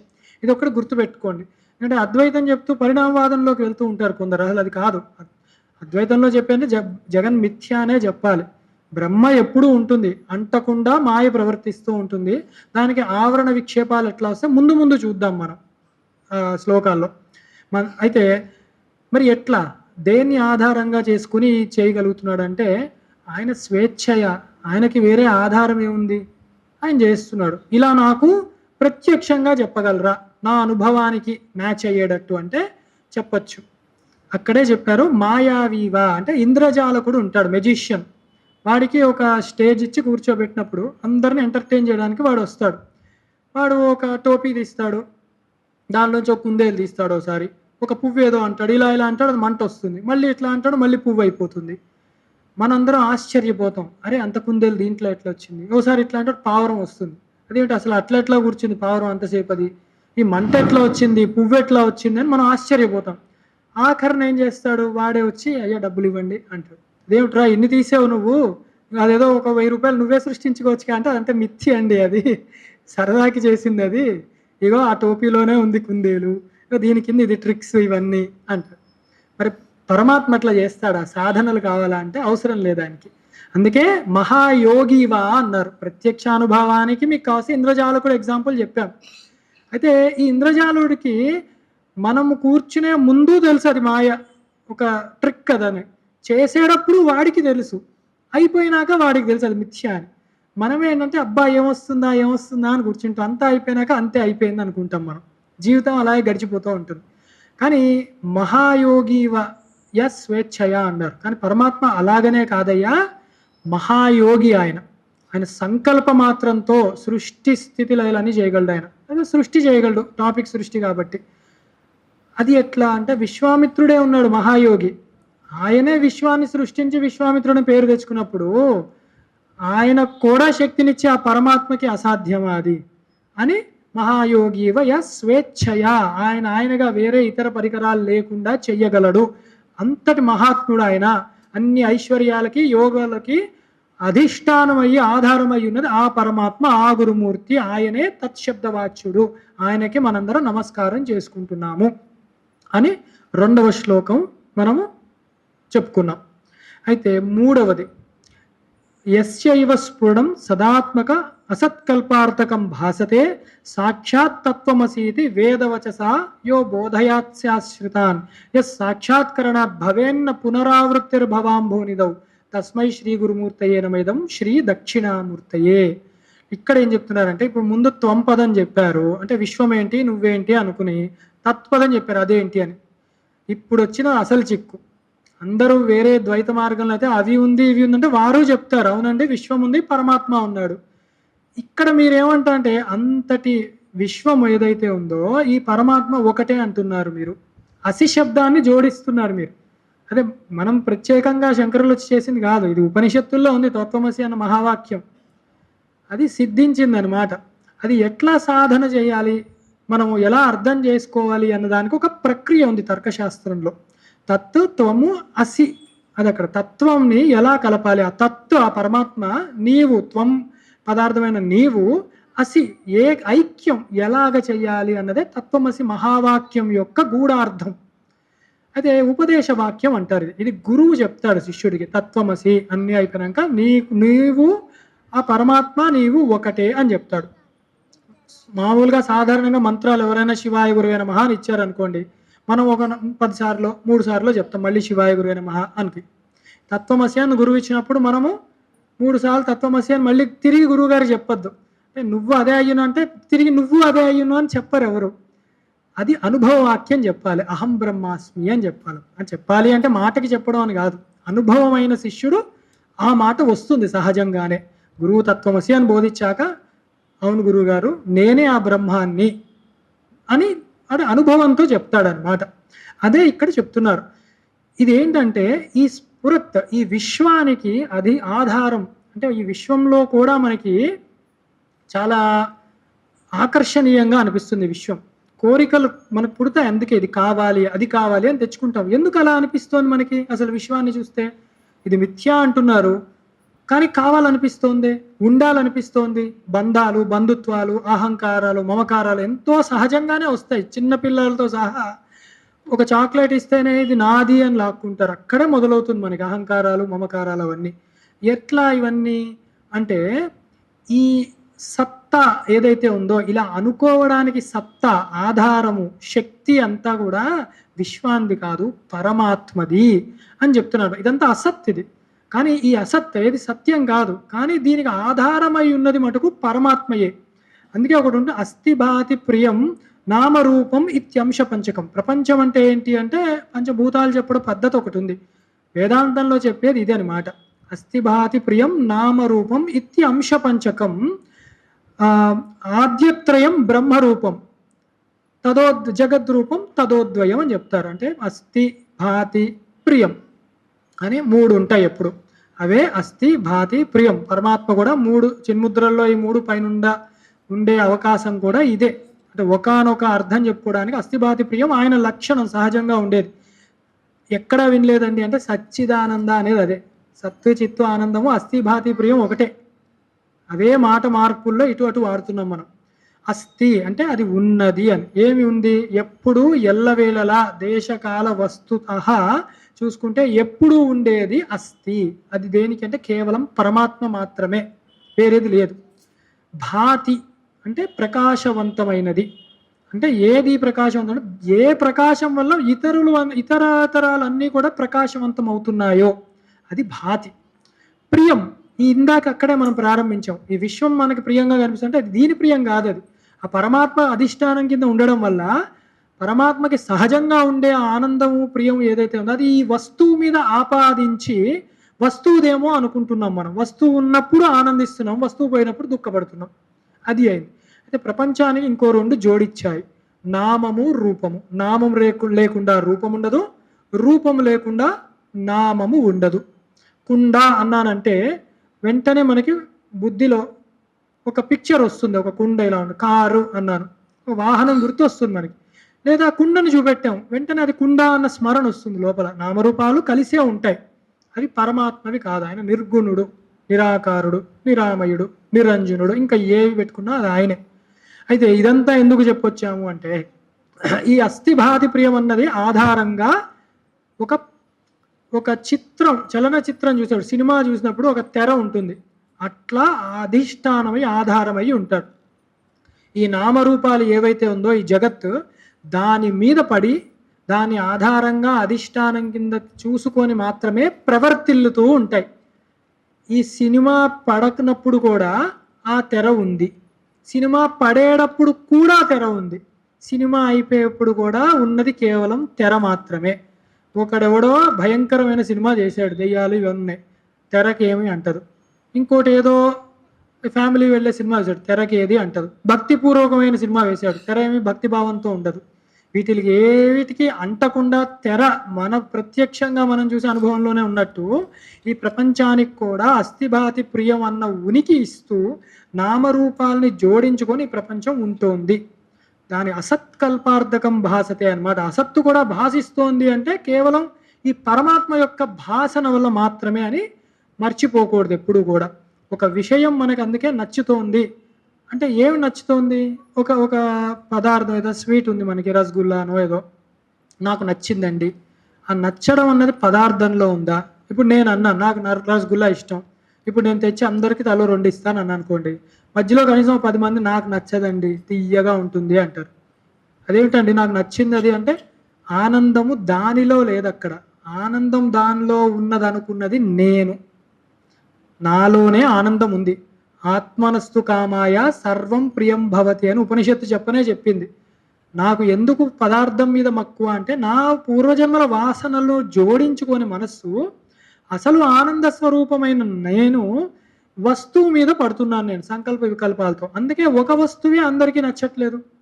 కొందరు అనుకుంటారు ఏదైనా బెంజ్ కారు ఉంటే చాలా గొప్పదని, అంతకంటే ఆనందమే ఉంది అంటాడు. అయితే పరమ ఆనంద స్వరూపుడు ఎవడు అంటే బెంజ్ కారు షోరూమ్ ఓనర్ అయి ఉండాలి, వాడి దగ్గరే ఎక్కువ కార్లు ఉంటాయి, అప్పుడు ఇంకా కొనడు వాడు, ఫ్రీగా వాడు ఉంటాడు. కానీ వాడికి అది లేదే. ఎందుకు అట్లా లేదు అంటే అసలు పదార్థంలో లేదు, మనం పదార్థానికి అంటిస్తున్నాం ఈ ఆనందాన్ని. ఆనందం దేని స్వరూపం అంటే పంచకోశ వివేకం చేసినప్పుడు మనకి తెలుస్తుంది ఆనందం నా స్వరూపమే, కానీ దాన్ని అన్నిటి మీద ఆపాదిస్తున్నాను కూర్చొని, అది మానుకోవాలి. అందుకే పరమాత్మని లోపలే దర్శన చేయి అంటే నీ యొక్క స్వస్వరూపాన్ని అనుసంధానం చేయడం నేర్చుకో. కేవలం ఒక సుషుప్తి అవస్థలో క్షణికాలానికే శరీరం అంత ఉత్తేజభరితం అవుతుంది. సుషుప్తి అంటే తెలిసే ఉంటుంది, గాఢ నిద్ర అనుకోవచ్చు, అక్కడ విషయాలు ఉండవు, అది చెప్తాను ముందు. మనకి దానిలోనే మనకి అంత ఆనందాన్ని, బలాన్ని పొందుతాం రేపు మొత్తం మళ్ళీ పని చేయడానికి. అంటే ఎవరైనా బాగా బడలిక చేసి అయ్యారు, బాగా పనులు చేసి, ఏమడుగుతాడు వాడు? కాసేపు పడుకుంటా అంటాడు. నిద్రలో కాదు అక్కడ జరిగే బలం పుంజుకునేది, సుషుప్తి అవస్థలో బలం పుంజుకుంటారు వాళ్ళు. నిద్రలో ఇంకా కళలు విషయాలు ఉంటాయి, ఏమైనా చెడు కళ్ళు వచ్చాయంటే అది భారంగా తయారవుతుంది. సుషుప్తి అవస్థ ఎక్కడైతే విక్షేపాలు, విషయాలు, విశ్వము ఏది ఉండదో, కేవలం పరమాత్మతో తాదాత్మ్యాన్ని పొంది ఉంటాం మనం, గుర్తు ఉండదు అంతే. మరి మీరెట్లా చెప్తున్నారు అంటే, లేచిన తర్వాత బాగా నిద్ర పట్టిందండి, సుఖంగా నిద్ర పట్టిందండి, బలంగా తయారయ్యానని ఎందుకు అంటున్నాం? మరి అనుభవం ఉంది, కానీ మాటల్లో వ్యక్తం చేయలేకపోతున్నాము. మాటలు ఎందుకు వ్యక్తం చేయట్లేదు అంటే, మాటలకి లిమిటేషన్ ఉంటుంది. చిన్న ఉదాహరణ, ఒక పంచదార తెచ్చాను, ఒక స్పూన్ నోట్లో వేశాను, ఎట్లా ఉంది? తీయగా ఉంది. తేనె ఒక స్పూన్ తెచ్చాను, నోట్లో వేశాను, ఎట్లా ఉంది? తీయగా ఉంది. పంచదార తీపికి తేనె తీపికి తేడా చెప్పగలరా అంటే, అది మాటల్లో చెప్పేది కాదు, నువ్వు ఆ 2 స్పూన్లే కదా వేసేసుకో అంటారు ఎవడన్నా. అనుభవ ఐక్యము యతో వాచో నివర్తంతే అప్రాప్య మనసా సహా. మనసుతో ఊహించడానికి కాదు, అది పరమాత్మ తత్వం. అది అనుభవ ఐక్యంలో మాత్రమే సిద్ధించేది అది. అయితే ఇదంతా ఎందుకు చెప్తున్నానంటే, ఈ సుషుప్తి అవస్థలోకి కూడా మనకి భాసన ఇచ్చేది 3 అవస్థలు, జాగ్రత్త, స్వప్న, సుషుప్తికి కూడా భాసమాయం కింద ఉన్నది ఆ పరమాత్మ మాత్రమే. మరి ఇది నాకు ఎట్లా తెలుస్తుంది అంటే, అక్కడే చెప్పారు, ఏ సాక్షాత్కరణాత్ భవేన్న పునరావృత్తిర్భవాంబోనిదవు. అది కనుక తెలుసుకుంటే మళ్ళీ తిరిగి రావు నువ్వు ఎక్కడికి? ఈ విశ్వంలోకి. కొందరు చాలా అంటారు, ఏదో గడిచిపోయిందండి కాలం, వచ్చే జన్మలో చూసుకుందాం అంటే వీళ్ళకి ఒక డాక్యుమెంట్ ఇచ్చినట్టు అనమాట. అలా ఎవరికీ లేదు గ్యారెంటీ. అసలు వచ్చే జన్మ ఏదొస్తుందో తెలియదు, ఈ జన్మ మనకి మనిషి జన్మ ఎందుకు వచ్చిందో తెలియదు. కారణం మనిషి జన్మ ఇలాంటివి వింటున్నామన్న కార్యాన్ని చూసి, కారణం ఉత్తమమైన పుణ్యఫలం ఉన్నది అని ఒక ఇంచు జస్ట్ మనం ఒక ఎస్టిమేషన్ వేస్తాం దాని మీద, అంతేగాని కార్యాన్ని చూసి కారణాన్ని చెప్తాం. ఈ విశ్వం కార్యాన్ని చూసి పరమాత్మ విశ్వనాథుడు అక్కడ ఉన్నాడని కారణాన్ని వెతుకుతాం. అది అన్నమాట ఇక్కడ. అయితే ఇది ఎలా తెలుస్తుంది మనకి అంటే, తత్వమసి అన్నమాట. సాక్షాత్ తత్వమసీతి వేదవచస అని వేదంలో చెప్పబడింది. అది ఎవరో వచ్చి రాసింది కాదు, అద్వైతం శంకరులు స్థాపించింది కాదు, పునరుద్ధరణ చేశారు. అది అందరూ తెలుసుకోలేకపోతున్నారు అని, అర్థం కాకపోతే అది లేదనేస్తారు చాలామంది. చిన్నప్పటి నుంచి అలవాటే, మ్యాథ్స్ లాంటి సబ్జెక్టులలో కష్టంగా ఏదో ఒకటి ఉంటుంది. అప్పుడు టీచర్ అంటారు, టీచర్ ఇది ఎంత అండి, ఎన్ని మార్కులకు వస్తాయి అంటే 5 మార్కులు అంటారు. ఆ పోన్లేండి 5 మార్కులేగా పోనివ్వండి, వేరే చదువుతాను, 95 అయితే వస్తాయి నాకు అని. కష్టమైంది వదులుకోవడానికి సిద్ధపడతాను తప్ప అర్థం చేసుకోవడానికి సిద్ధపడే బుద్ధి మనకి ఉండదు చాలామందికి. ఈ వేదాంతం అట్లా కాదు, అర్థం అవుతుంది చక్కగా, మనం ప్రయత్నించాలి. ఇప్పుడు తత్వమసి యొక్క విచారణ అతి తక్కువ కాలంలో ప్రయత్నిద్దాము. తత్వమసి అన్నది 2 ఉంటాయి మనకి తర్కశాస్త్రంలో. అర్థము అన్నది ఎలా చేసుకోవాలి, మనం ఒక వాక్యానికి అర్థం ఎలా చేసుకోవాలి అంటే, ముఖ్య అర్థం. దానికి పెద్ద ఏముందండి, మీరు ఇలా చెప్పండి, దానికి ఇదే కదా అర్థం. నాకేమైనా మంచినీళ్ళు తేండి, అర్థమైంది, తెచ్చేస్తాము. ఏదైనా కారు మాట్లాడి పెట్టండి, అర్థమైంది. అయితే అన్నీ అలా అర్థమవుతాయా అంటే, అలా అర్థం కాని పక్షంలో ముఖ్యార్థం సంభవించనప్పుడు, కుదరనప్పుడు గౌణార్థం అంటారు. అంటే లక్షణార్థం, లక్ష్యార్థం, అది ఏమి చెప్పాలనుకుంటున్నారో చూడాలి. దానికి ఎగ్జాంపుల్ ఏంటంటే, ఎవరో అన్నారు వాడు నిప్పు లాంటి మనిషి అండి, వాడు సింహం లాంటి మనిషి అండి అంటే, వాడికి జూలు తోక ఉందని కాదు వాడు అభిప్రాయం. సింహంలా గాంభీర్యంగా ఉన్నాడు వాడు, నిప్పులాగా స్వచ్ఛంగా ఉన్నాడు వాడు, అలాగనమాట. అంటే అక్కడ మరి ముఖ్యార్థానికి మరి కుదరలేదు. ఎవరో ఎండాకాలంలో బాగా కష్టపడి వచ్చాడు ఇంటికి, వచ్చి అమ్మో ఈ ఎండలకి చచ్చిపోయేలా ఉన్నానండి అంటే, వెంటనే వీడు ఫోన్ చేసేసి బంధువులందరూ అయ్యా వీడు చనిపోతాడంట, వచ్చి ఆఖరి చూపులు చూసుకొని ఎవడో అన్నాడు. అర్థమైంది, ఎండ వల్ల అంటున్నాడు, ఒక గ్లాస్ మంచినీళ్ళు ఇస్తే చాలు ఉపశమిస్తాడు. ఆ క్షోభ, ఎండ యొక్క క్షోభ అంత తీవ్రంగా ఉందని చెప్పడం ఉద్దేశము అని. ఇక్కడ ఎందుకు చెప్తానంటే, ముఖ్యార్థం కుదరదు. తత్వమసి అన్నప్పుడు ముఖ్యార్థం కుదరదు. ఇదే అందరూ బాధపడుతూ ఉంటారు, అదేంటి అంతటి పరమాత్మ ఇంతటి జీవుడు ఇది ఒకటని ఎట్లా చెప్తారంటే, ముఖ్యార్థం కుదరదు. దానికి ఎవరు ముఖ్యార్థంలో చూడమని ఎవరూ చెప్పలేదు. మరి ఎట్లా అంటే, లక్ష్యార్థం ఉంది, గౌణార్థం అంటారు. దాన్ని ఎట్లా తీసుకోవాలి అంటే, తర్కశాస్త్రంలో 3 ప్రక్రియలు ఉన్నాయి. అంటే జహత్ లక్షణం, అజహత్ లక్షణం, జహద్ లక్షణం. ఈ పేర్లు గుర్తు లేకపోయినా పర్వాలేదు, అర్థమవుతే చాలు కాన్సెప్ట్. జహత్ అంటే విడతీసి ముఖ్యార్థాన్ని పక్కన పెట్టి ఏం చెప్తున్నారు అన్నది అర్థం చేసుకోవడం. అంటే ఎవరో చెప్పారు, ఎక్కడి నుంచి వచ్చావయ్యా నువ్వు అంటే, ఆ గంగలో ఊర్లు ఉన్నాయి అక్కడి నుంచి వచ్చాను అని. అంటే గంగలో ఊర్లు ఉన్నాయా, నీళ్ళలో ఊర్లు ఎట్లా ఉన్నాయ్యా అని ఎవడు అనుకోడు. అంటే గంగే అంటే గంగా తీరే అని అర్థం చేసుకుంటాం. గంగా తీరంలో ఉన్నాయి ఆ ఊర్ల నుంచి వచ్చాను నేను అర్థం చేసుకుంటాం. అంటే ముఖ్యార్థాన్ని పక్కన పెట్టేసాం పూర్తిగా, లక్షణార్థాన్ని తీసుకున్నాం మనం, గౌణార్థాన్ని. ఇది జహల్ లక్షణం అంటారు, జహత్ లక్షణం. రెండవది అజహల్ లక్షణం అంటాం. అంటే ముఖ్యార్థాన్ని ఉంచుకుంటూనే గౌణార్థాన్ని కూడా కలుపుకోవాలి. దీనికి ఉదాహరణ ఏంటంటే, ఒక తల్లి పిల్లాడికి, చిన్న పిల్లాడికి చెప్పింది, రే నాయన నేను ఇలా పక్కనే షాప్కి వెళ్ళి వస్తాను, లేదా గుడికి వెళ్ళి ఒకసారి దండం పెట్టుకొస్తాను 5 నిమిషాల్లో, వెనక తలుపు తెరిచే ఉంది ఉండనివ్వు, కానీ అక్కడ నేను పెరుగు తోడేసి పెట్టాను, కాకి ఏదన్నా వచ్చి ఆ పెరుగు పాడు చేస్తుందేమో, కాకి నుంచి పెరుగు పాడు చేయకుండా కాపాడు అని చెప్పి వెళ్ళింది. వీడు పాపం అమ్మ మాట విని అక్కడే కూర్చోన్నాడు. కుక్క వచ్చింది. ఇప్పుడు ఏం చేయాలి వాడు? అమ్మ కాకినే తరవమంది, కుక్కని తరవాలా వద్దా? అంటే కాకి కానీ కాకేతర జంతువులు ఏమన్నా దధిఘాతాన్ని చేసేవి ఏ వచ్చినా కూడా వాడు కాపాడాలి. అంటే వాడి ముఖ్య లక్షణం ఏంటి, వీడి లక్ష్యం ఏంటి? కాకిని తరవడం కాదు, పెరుగును కాపాడడం. దీన్ని అజహల్ లక్షణం అంటారు. అంటే ముఖ్యార్థాన్ని ఉంచుకుంటూనే గౌణార్థాన్ని కలుపుకోవాలి మనం. ఇది కూడా కుదరదు తత్వమసికి. మరి ఎట్లా అంటే జహల్ లక్షణం అని 3వ ప్రక్రియ చెప్పారు. అది ఇంకా సులువుగా ఉంటుంది నిజం చెప్పాలంటే. అది ఎట్లా అంటే, ఒక ఇద్దరు స్నేహితులు, విష్ణుదత్తుడు దేవదత్తుడు అని చెప్తూ ఉంటారు. ఇప్పుడు వారిద్దరు కాశీలో వారణాసిలో చక్కగా వేదాధ్యయనం చిన్నప్పుడు చేసుకున్నారు, 20 ఏళ్ళ వయసులో పూర్తి చేసుకున్నారు, మంచి స్నేహితులు.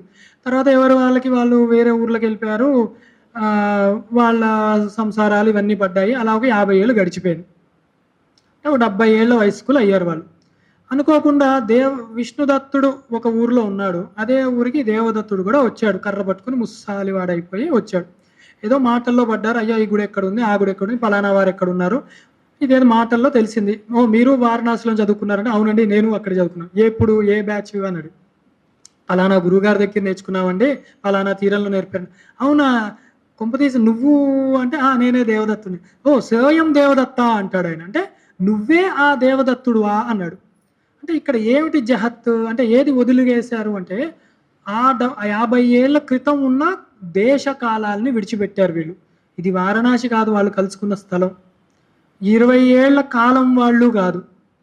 అలాగే ఇప్పుడు ఉన్న 70 ఏళ్ల కాలాన్ని, అక్కడున్న ప్రదేశాన్ని కూడా విడిచిపెట్టారు వాళ్ళు, దేశాన్ని కాలాన్ని అది ఇది కూడా కలిపి విడిచిస్తే, అక్కడ ఇక్కడ కూడా ఐక్యంగా ఏకంగా ఉన్నది ఎవరు? ఈ విష్ణుదత్తుడు. మరి ఈ ఉదాహరణలో దేవదత్తుడు మనకి. అంటే ఓ నువ్వే దేవదత్తుడువా అంటే, తత్వమసి అది నువ్వేనా అని ఎలాగైతే ఆ దేవదత్తుడు ఆ దేశకాల తద్దేశకాల ఇది ఏ తద్దేశ ఏ తత్కాలాన్ని ఎలా విడదీసేస్తే మిగిలింది ఆ దేవదత్తుడే అయ్యున్నాడో, ఈ పరమాత్మ సర్వజ్ఞుడు అన్నది దాంట్లో సర్వము అన్నది పక్కన పెట్టి కాసేపు జ్ఞత్వము తెలుసుకునే స్వభావము జ్ఞానస్వరూపం అన్నది తీసుకొని, జీవుడు కించిజ్ఞుడు అన్న దానిలో కించిత్ అన్నది పక్కన పెట్టేసి, వీడు జ్ఞానస్వరూపుడు తెలుసుకునేవాడు అన్న 2 పక్కకి పెడితే వీళ్ళకి ఐక్యం కుదురుతుందానే తత్వమసిని సిద్ధింపజేసుకోవాలి గురువు ముఖత అని తత్వమసికి ఇక్కడ మనం చెప్పుకున్నాం అర్థం ఎట్లను. ఇది చేసుకోవడం వల్ల మనకి ఏమిటి వస్తుంది అంటే, మరు జన్మ లేకుండా పోతుంది. ఆత్మ సాక్షాత్కారం కనుక జరిగితే మనకి ఇంకో జన్మ అన్నదే ఉండదు. అదే భవాంభోనిదవు అని చెప్పారన్నమాట. సంసార సాగరం నుంచి బయట మనమే పడిపోతాం, కొత్తగా ఎవరో మళ్ళీ తీసుకొచ్చి వెయ్యక్కర్లేదన్నమాట. ఇది మనం బాగా గుర్తుపెట్టుకోవాలి. 3 వాక్యాల్లో తత్తు త్వము అసి, అసి ఐక్యాన్ని కూడా మనం తర్కశాస్త్రాన్ని ప్రయోగించి అది ఎంత బాగా కుదురుతుంది మనం తెలుసుకున్నాం. ఇప్పుడు నేను తత్వమసి అన్నానంటే మీరందరూ కూడా అహం బ్రహ్మాస్మి అనుకోవాలి లోపల మనస్సులో. ఎందుకంటే ఇది అనుభవైక్యమైన మాట, బయటికి అనడం వల్ల ప్రయోజనం లేదు. అదే అనుకున్నాం కదా, ముఖ్యార్థం సిద్ధించేది కాదు, గౌణార్థం లక్షణార్థం అనుభవైక్యమైన వాక్యం అది గుర్తుపెట్టుకోవాలి. ఇప్పుడు 4 నుంచి 7 శ్లోకాలు ఇదివరకే చెప్పుకున్నాం. అనాత్మని ఎట్లా మనము విడిచిపెట్టాలి. మళ్ళీ ఇదెందుకండి అంటే, ఎంత కాదనుకున్నా ఎంత విన్నా మనం అనాత్మలతోనే తాదాత్మ్యాన్ని పొందుతూ ఉంటాం. అందుకని దాని యొక్క అనిత్యత్వాన్ని ఎంత బాగా తెలుసుకుంటే వైరాగ్యం అంత బాగా మనకి సిద్ధిస్తుంది. తీవ్ర వైరాగ్యం ఉన్నవాడికి మాత్రమే ఈ యొక్క ఆత్మ దర్శనం అనేది సహజంగా లభిస్తుంది. అంటే రాగం ఉండద్దు. వైరాగ్యం ఉండడం వల్ల అంతటా నిండిన పరమాత్మ ఎలా లభిస్తాడు అంటే, ఒకటే అంతటా ఉన్నది పరమాత్మ అని గనక మనం ఒప్పుకుంటే, నాలో లేడా పరమాత్మ? బయట లేడా? మరి బయట వేరే వస్తువుకి తాదాత్మ్యాన్ని చెంది దాని ద్వారా ఆ ఆనంద స్వరూపాన్ని తీసుకోవాలన్న భ్రాంతి ఎందుకు నాకు? నాలోనే నేను ఎందుకు ఆత్మానుభావాన్ని పొందలేకపోతున్నానంటే, ఇంకా అజ్ఞానము అవిద్య మనకి ఉంది కాబట్టి బయట దృష్టే మనకు వస్తుంది, కానీ అంతర దృష్టి రావట్లేదు.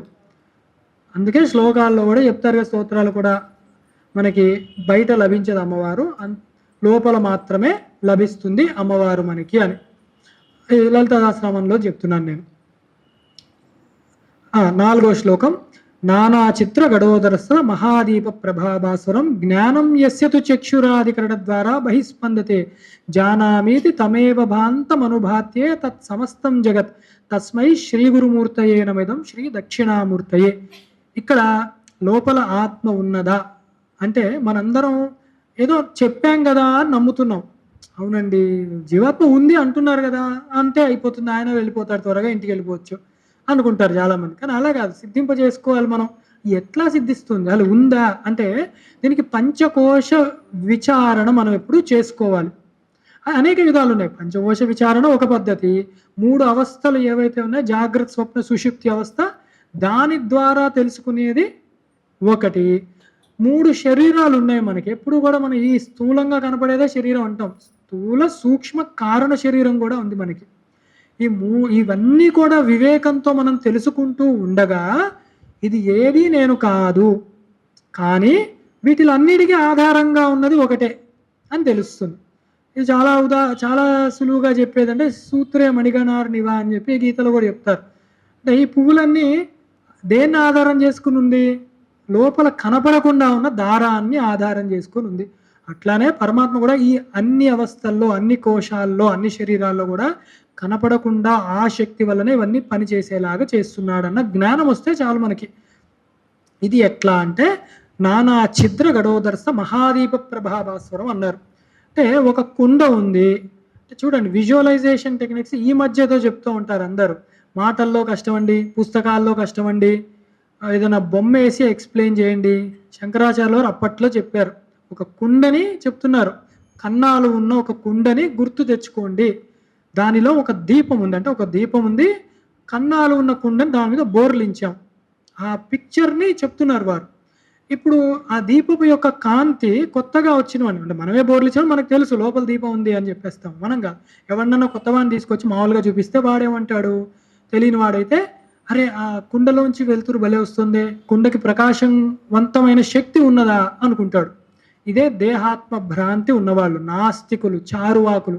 వాడి బ్రతుకంతా ఏంటంటే శరీరాన్ని మేపడం, దాని సుఖాన్ని అనుభవించడం, దానికి ఇష్టం లేనిది ఏది చేయకూడదు. శరీరం సుఖంగా ఉందంటే అదే పుణ్యం, శరీరం దుఃఖపడుతోంది అంటే, ఇంకా స్థూల శరీరం వాడు చెప్పేది, అదే నరకం వాడికి. ఇదే వాడి సిద్ధాంతం. గొప్పగా ఏది లేదు, చూసేదే నమ్ముతాను అంటాడు. విచిత్రంగా చూసేదే ఎట్లా నమ్ముతాం మనము?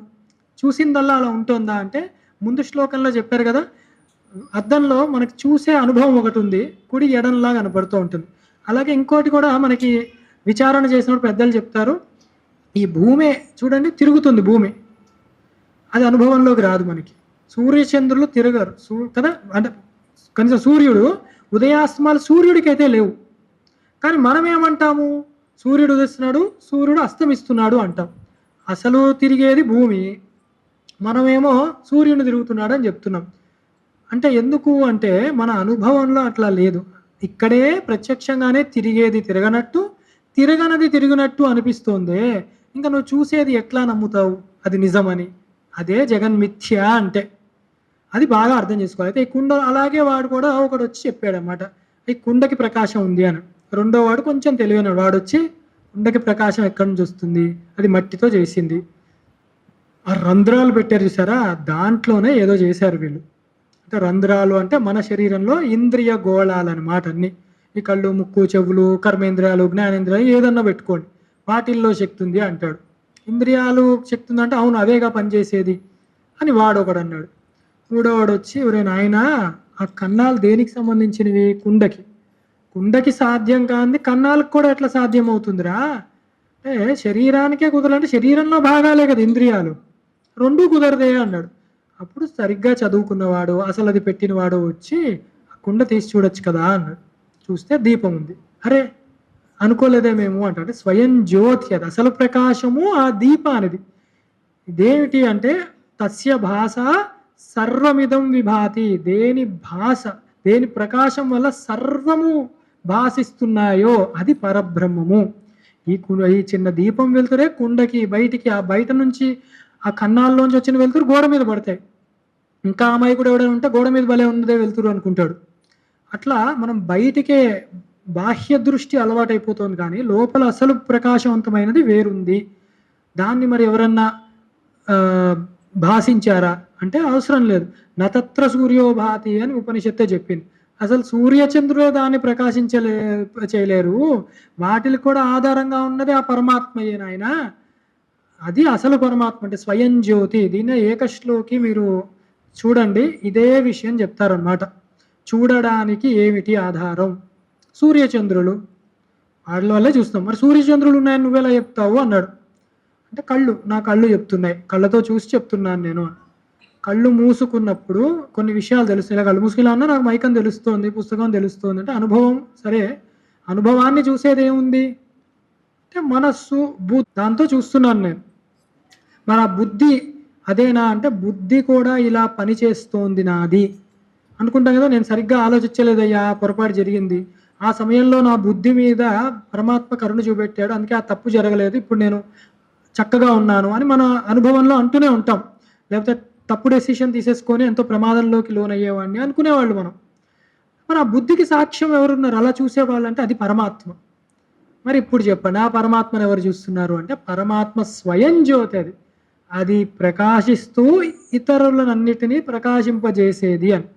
ఇదంతా ఎందుకు అంటే అప్పుడు గురువుకి శిష్యుడు చెప్తాడు, అర్థమైంది గురువుగారు, ఆ స్వయం జ్యోతి నేనే అని గురువుకి ఆ శిష్యుడు గురువు గారికి చెప్తారు. ఆ తత్వం నాకు అర్థమైంది. ఏకశ్లోకిలో పెట్టారు శంకరాచార్యులు వారు. మరి ప్రజ్ఞ అట్లాంటిది, ఇన్ని కూడా అవసరం లేదు, అంతటి శంకరులు వారు. అదే ఇక్కడ కూడా చెప్తున్నారన్నమాట. ఈ చక్షువులు, ఇంద్రియాలు ఇవన్నీ కూడా మనము ఇవే నిజము, ఇవే సత్యం అన్న భ్రాంతికి లోనవుతున్నామేమో. వీటికి ఉనికి వేరే ఉంది. ఎలా అయితే కుండ బోర్లిస్తే ఆ లోపల ఉన్న దీపం యొక్క ప్రకాశమే బయటది అనుకుంటున్నావేమో, అట్లానే ఇది కూడా లోపలున్న స్వయం జ్యోతి అది నువ్వు అని గుర్తించు అని ఈ దాంట్లో చెప్పారన్నమాట. అంటే ఇక్కడ ఇంతకీ ఏమైంది? ప్రకాశవంతమైనవి కానివి శరీరము, ఇంద్రియాలు అని తెలుసుకోవాలి ఫస్ట్. ప్రకాశం ఏంది అంటే ఆత్మ స్వయం జ్యోతి ఏదైతే ఉందో, నువ్వు జీవాత్మ అనుకో, పరమాత్మ అనుకో, పేర్లే అవి, ఉపాధి భేదం, రెండు ఒకటే, ఆత్మ దానిది అది అని గుర్తించాలి. ఇప్పుడు 5వ శ్లోకంలోకి వెళ్తున్నాం. ఇక్కడ అనేక ద్వైత మత ఖండనాలు కనపడతాయి మనకి. దేహం ప్రాణమపీంద్రియాన్యపి చలాం బుద్ధించ శూన్యం విదుహు స్త్రీ బాలాంధ జడోపమాస్త్వమితి భ్రాంత భృశం వాదినః మాయాశక్తి విలాస కల్పిత మహావ్యామోహ సంహారిణే తస్మై శ్రీ గురుమూర్తయే నమిదం శ్రీ దక్షిణామూర్తయే అని చెప్పారు. ఇక్కడ ఏంటంటే అనేక వాదనలు ఉన్నాయి. ద్వైతవాదనలే, అద్వైతం కాదంతా ద్వైతమే. మమ్మల్ని ఆ కోవకు చేయకండి, మాదేదో యోగ మార్గము, ధ్యాన మార్గం అంటారేమో, అది కూడా ద్వైత మార్గమే. అది కూడా సిద్ధించేది కాదు. ఎందుకంటే కేవలం చిత్త నిరోధనం చేయడం వరకే ఈ ధ్యానాలు, యోగాలు, కర్మశుద్ధి చేయడం వరకే ఈ కర్మలు అవన్నీ, చిత్తశుద్ధి కలగడానికే ఈ భక్తి మార్గాలు ఇవన్నీ కూడా. జ్ఞానము మోక్షము లభించాలంటే జ్ఞానాదేవత కైవల్యం కేవలం అదొకటి మాత్రమే, ఏకమేవా అద్వితీయం, అది ఉన్నది ఒకటే పదార్థం. ఉపనిషత్తులు చెప్పే, సొంతంగా రాసుకున్నవి కూడా కాదు. అది అహం బ్రహ్మాస్మి, దానికి ద్వైతులు ఏం చెప్తారు? ఏమి చెప్పలేరు. ఏకం ఏవా అద్వితీయం అని 3 సార్లు వేశారు. అంటే సజాతీయ విజాతీయ విగత భేదాలు కూడా లేవు, అంత గొప్పగా చెప్పారనమాట. అక్కడ అందుకే పట్టుకోవాలి, అసలు వారు చెప్పేది ఏమిటని తెలుసుకునే ప్రయత్నం చేయాలి మనం అద్వైత పరంగా. వాడెవడో అన్నాడు దేహం అన్న వాళ్ళు ఉన్నారు, ఇందాకే చెప్పుకున్నాం, చారువాకులు, పరమమూర్ఖులు వాళ్ళు. జంతువులకి వాళ్ళకి పెద్ద భేదం లేదనే చెప్పాలి. ఎందుకంటే జంతువులు కూడా దేనికి ఉన్నాయి అంటే కేవలం తిండి గురించి, నిద్ర చేయడానికి, మైథున ప్రక్రియ చేసి తర్వాత సంతానాన్ని కలగడానికి. ఈ చార్వాకులు అదే చేసేది. ఈ నాస్తికులు అని పెట్టుకునే వాళ్ళందరూ కూడా దీనికి తప్ప దేనికి ప్రయోజనం ఏమీ లేదు వాళ్ళు. ఇంకా ఉత్తమ సంతానం కూడా లభించదు వాళ్ళకి. అలా ఉంటారు దేహభ్రాంతి ఉన్నవాళ్ళు. ప్రాణము అంటే ప్రాణమే ముఖ్యమైనది. ఎందుకు ప్రాణం ముఖ్యమైనది అంటారు ఏమిటండి అంటే అదే కదా మనం భజగోవిందంలో కూడా చెప్పుకుంటున్నాం. గతవతి వాయో దేహాపాయే అని. అంటే ప్రాణం పోయిందంటే దేహం పోయినట్టే. ప్రాణం ఉన్నప్పుడేగా చెక్ చేసే ఫస్ట్ డాక్టర్ దగ్గర ఊపిరి చూస్తాడు వాడు ఉంది లేదు అని. అయితే దీనికి సురేశ్వరాచార్య గారు మానసోల్లాసంలో ఎంత అద్భుతంగా చెప్పారంటే పడుకున్నప్పుడు నిద్రావస్థలో ఇంద్రియాలు కూడా శరీరం పడుకుని పోతుంది. అందుకే అది సత్యం కాదు అని మనకు అవగతమైంది. అంటే ఎట్లా నేను నిద్రపోయినప్పుడు మా అబ్బాయి వచ్చి నాతో అన్నాడు, నాన్న నాన్న నేను మంచి బొమ్మ వేసాను చూడు అని. పలకను, మంచి నిద్రలో ఉన్నాను నేను. నాన్న ఎప్పుడు ఇంతే పిల్లల్ని పట్టించుకోవడం తిట్టుకొనే వెళ్ళాడు అనుకుందాం పోనీ. అది పట్టదు నాకు. తర్వాత వచ్చాడు పాపం మా నాన్నే కదా అని ఒక ఫ్రిడ్జ్లో చాక్లెట్ తీసి నాన్న తిను అన్నాడు. నేను అలాగే నిద్రలో ఉన్నా. అక్కడ ఏమర్థమవుతోంది, ఈ దేహం అన్నది నేను ఎప్పుడూ కూడా ఈ నామరూపాలు, నా పేరు, నా వర్ణాశ్రమాలు, నా బాధ్యత తండ్రి కిందో తల్లి కిందో భర్త కిందనో ఇవన్నీ కూడా దేనికంటే స్థూల శరీరానికి. నా మనస్సునేం వాడు నాన్న అనట్లేడు, నా శరీరాన్ని అంటున్నాడు. నాన్న పడుకున్నాడు అన్నాడు వాడు. లోపల మరి మనసు లేచే ఉందే, అదే కదా కలలు అనేది. అంటే వాడికి ఆ జ్ఞానం లేదా అనకూడదు మనం. ఆ శరీరానికే పేరు పెట్టేది, మనస్సుకి దానికి కాదు. అందుకే శరీరం ఒక అవస్థలోనే, దేహం అక్కడ కొట్టేశాం. ద్వైత బాధులకి దేహభ్రాంతి అక్కడే పోయింది మనకి. ప్రాణము 3 శరీరాలు ఉన్నాయి మనకి, 3 అవస్థలు ఉన్నాయి. జాగ్రత్త, స్వప్న, సుషుప్తి. స్వప్నావస్థ జాగ్రత్త అవస్థ పెద్ద తేడా లేదు. ముందు శ్లోకంలో యథా నిద్రయ అన్నారు. అక్కడ ఏది అప్లికబులో ఇక్కడ కూడా అదే అప్లికబుల్. అంటే కలగంటున్నప్పుడు మళ్ళీ అక్కడ మనకు శరీరం వస్తుంది. దానికి కాళ్ళు చేతులు ఉంటాయి, దానికి మనస్సు ఉంటుంది, దానికి భయాలు ఇష్టాలు ఉంటాయి, అవన్నీ అనుభవిస్తూ ఉంటాం. అందుకే ఆ 2 ఒకటి కిందే చెప్తారు ఎప్పుడు కూడా. జాగ్రత్త అది అన్నారంటేనే స్వప్నాన్ని కలుపుకో అని చెప్పడం అక్కడ. అది సరిపోదు. సుషుప్తిలో చక్కగా నాకు ఈ జాగ్రత్త అవస్థ ఉండదు, స్వప్నావస్థ అక్కడ లేదు. గాఢ నిద్ర ఆనందంగా ఉంటాను నేను.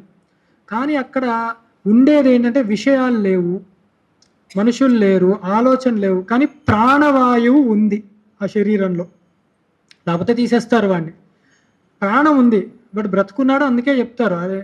అయితే మరి ప్రాణం 3 అవస్థల్లో కూడా ఉంది కదండి. ఇప్పుడు అదే కదా మీరు సూత్రగణానివా అని చెప్పి పెద్ద చెప్పారు భగవద్గీతలో తీసి. 3 అవస్థల్లో ఉంది కదా అంటే సురేశ్వరాచార్య వారు దానికి ఎంత గొప్పగా చెప్పారంటే నిజమే. ప్రాణవాయువుకి 2 దోషాలు అక్కడ మనకు కనపడతాయి. ఏంటంటే ఉచ్ఛ్వాస నిశ్వాసాలు వెళ్ళి వస్తోంది. అది ఎప్పుడూ ఉండేది కదా ఆత్మ, సత్ ఎక్కడ పోయింది? ఆ రూలు అది పోయింది. ఊపిరేమో ఆనంద స్వరూపము భాతి అవేం లేవే. సరే అది పక్కన పెడదాం. నువ్వు అన్నది ఏంటి? సుషుప్తి అవస్థలో ప్రాణం ఉంది కదా, మరి సుషుప్తి కదా చాలా దగ్గరగా ఉన్నది పరమాత్మకి, అది అయ్యి ఉండాలి కదా అంటే సుషుప్తి ప్రాణం ఒకవేళ మహారాజు అని అనుకుంటే, అన్నిటికీ అధిష్టానమైనది మహారాజే అనుకుంటే, మరి మహారాజు లేచినప్పుడు సైనికులు వాళ్ళు లేస్తారా పడుకుంటారా? వాళ్ళు ఇంకా ఉత్సాహంగా ఇంకా తొందరగా పని చేయాలి. వాళ్ళు ఇప్పుడు సైనికులందరూ యుద్ధానికి సిద్ధం అయ్యారు. మహారాజు వస్తున్నాడండి అంటారు. అమ్మయ్య రాజు వస్తున్నాడని వెనక్కి వెళ్ళిపోరు వాళ్ళు. ఇంకా రాజు దగ్గర ఇంకా బాగా చేద్దామని వీళ్ళే ముందు వెళ్ళిపోయి నేను వాడిని చంపేస్తాను, నేను వీడిని చంపేస్తాను, నాకు మీరు ఆజ్ఞ ఇవ్వండి రాజుగారు అంటారు. మరి ఇప్పుడు ప్రాణవాయువే మహారాజు అయితే దేహేంద్రియాలు కానీ మనస్సు కానీ బుద్ధి కానీ పడుకోవడానికి అవకాశం లేదు. అవి ఇంకా బాగా పనిచేయాలి. అప్పుడు అవి చూసారు ఎంత గొప్పగా పెట్టారో సురేశ్వరాచార్యుల వారు. అది ఇంకా బాగా పనిచేయాలి. అప్పుడు అదే చెయ్యట్లేరు. ప్రాణం ఒకటి వస్తుందంటే దానిని ఎవరో నియంత్రించారు. శరీరం ఉన్నంత వరకు నువ్వు ఉండు, నీ టైం అయినప్పుడు నేను చెప్తాను. గతవతి వాయో దేహపాయ నేను కూడా చెప్పాను ఒక చోట. దాని నియమం ఉంది, దానికి అది వెళ్ళిపోతుంది. చిన్న బెలూన్కి ఒక అన్నం పెడితే టప్ అని వెళ్ళిపోతుంది. ఇన్ని నవరంధ్రాలు ఉన్నాయి, అవి కాకుండా సూక్ష్మంగా ఇన్ని చర్మాల్లో మనకి ఉన్నాయి. కానీ ఆ వాయువు ఎవరు నియంత్రించారు దాన్ని ఆపడానికి అంటే ఆ పరమాత్మనే చెప్పాలి. అందుకని ఆ ప్రాణము ఇంద్రియాలు కూడా ఆత్మ అయ్యే అవకాశం లేదని మనం ఇక్కడ అనాత్మలవి అని తేల్చుకున్నాం. చలాం బుద్ధించ శూన్యమిదు. బౌద్ధంలో 4 తెగలు ఉన్నాయి. సరే, ఒక తెగ వాళ్ళు బలంగా నమ్మేది ఏంటి అంటే క్షణికవాదం అంటారు. అంటే క్షణంలో జ్ఞానం మారిపోతూ ఉంటుంది. ఇప్పుడు నేను ఒకటి చూశాను, మళ్ళీ ఇటు చూశాను, ఈ జ్ఞానము అటు చూసిన జ్ఞానం మారిపోయింది. అలాగే నిన్న అనుభవం దాని తర్వాత క్షణము ఈ బుద్ధి మారిపోతూ ఉంటుంది, ఎక్స్పీరియన్స్లు మారిపోతాయి. అట్లా నాకు ఈ ప్రపంచం ఉంది అని బౌద్ధంలో ఒక వాదన ఉంది. దానికి చెప్తారు వాళ్ళు. అది ఎట్లా అంటే మనం చెప్తాం కదా, సినిమా రీల్స్ కూడా విడివిడిగా ఫోటోల్లో ఉంటాయి. గిర్రమని తిప్పినప్పుడు ఒక బొమ్మ తయారవుతుంది, అది మోషన్ లాగా, ఒక చిత్రం కదులుతున్నట్టు అట్లా ఉంది అని ఏవో చెప్తారు. కానీ దేని అనుభవం దానిదే. ఇప్పుడున్న బుద్ధి ఇప్పుడుది కాదు, అది ఇందాక క్షణంది. ఇప్పుడుది కాదు, ఇందాక క్షణం అని చెప్పారు. దానికి మనం అద్వైతులు ఖండించారు. సురేశ్వరాచార్యుల వారు దానిలో చాలా స్పష్టంగా రాశారు. అలా మారితే నేను ఇవాళ కూర్చొని భోజనం దగ్గర మా ఆవిడతో నిన్న చేసినట్టు కూర ఏదన్నా ఉంటే అలాగనే ఇవాళ చెయ్యి అని ఎట్లా అడుగుతాను? అంటే నిన్నటి జ్ఞాపకం నాకు క్యారీ అయ్యింది. నాకు అది ఆ జ్ఞాపకం అంటే అది నాకు ఇప్పుడు ఉండదు జ్ఞాపకం. అది నిన్న కూరతో ఆ జ్ఞాపకం ఆ క్షణంలో నశించిపోయింది కూర తినడంతో. ఇవాళ ఏమంటున్నాను నేను, మొన్న స్వీట్లు తెచ్చాం కదా అట్లాంటివే తెద్దాం ఇవాళ అని. అంటే ఆ జ్ఞాపకం అనుభూతి ఉంది కదా. ఇందాకే అనుకున్నాం జ్ఞాపకం కన్నా పైనది అనుభూతి, ఆనంద స్వరూపం అనుభూతి అని. అది ఒకటి. రెండవ ఉపమానం ఏం చెప్పారంటే, జీవుడు ఏ జీవి అయినా, అంటే చరాచరం కదా, కదిలేవి కదలనివి. కదిలే జీవులు ఏమన్నా కూడా పుట్టిన వెంటనే ఏం చేస్తాయి, తల్లిని వెతుక్కుంటాయి. అవి బ్రతకడానికి పాలు కావాలి, ఏదైనా ఆహారం కావాలి. ఈ జ్ఞానం ఎక్కడి నుంచి వచ్చింది మరి? అంటే ఏదైనా చెప్తే నేర్చుకుంటేనే జ్ఞానం వస్తుంది అంటే, పుట్టినప్పుడు వాడికి ఏ అనుభవం ఉందని చెప్పి వీడికి జ్ఞానం వచ్చింది అంటే, ఖచ్చితంగా అప్పుడే కొన్ని జన్మలు ఎత్తి ఎత్తి తినడమే వాడికి అనుభవం కింద అయింది. దేహాన్ని పోషించుకోవడమే అనుభవం కింద అయింది. కాబట్టి డిఫాల్ట్గా అది వాడికి పుట్టుకతోనే తిందాము లేదా పాలు తాగి బ్రతికి ఈ శరీరాన్ని నిలుపుకుందామన్న ఆ మెమరీ వాడికి ఉండనే ఉంది అని చెప్పారు. అలాగా ఆ క్షణికవాదం కూడా కొట్టివేసేయచ్చు మనం. ఆఖరిది శూన్యవాదం.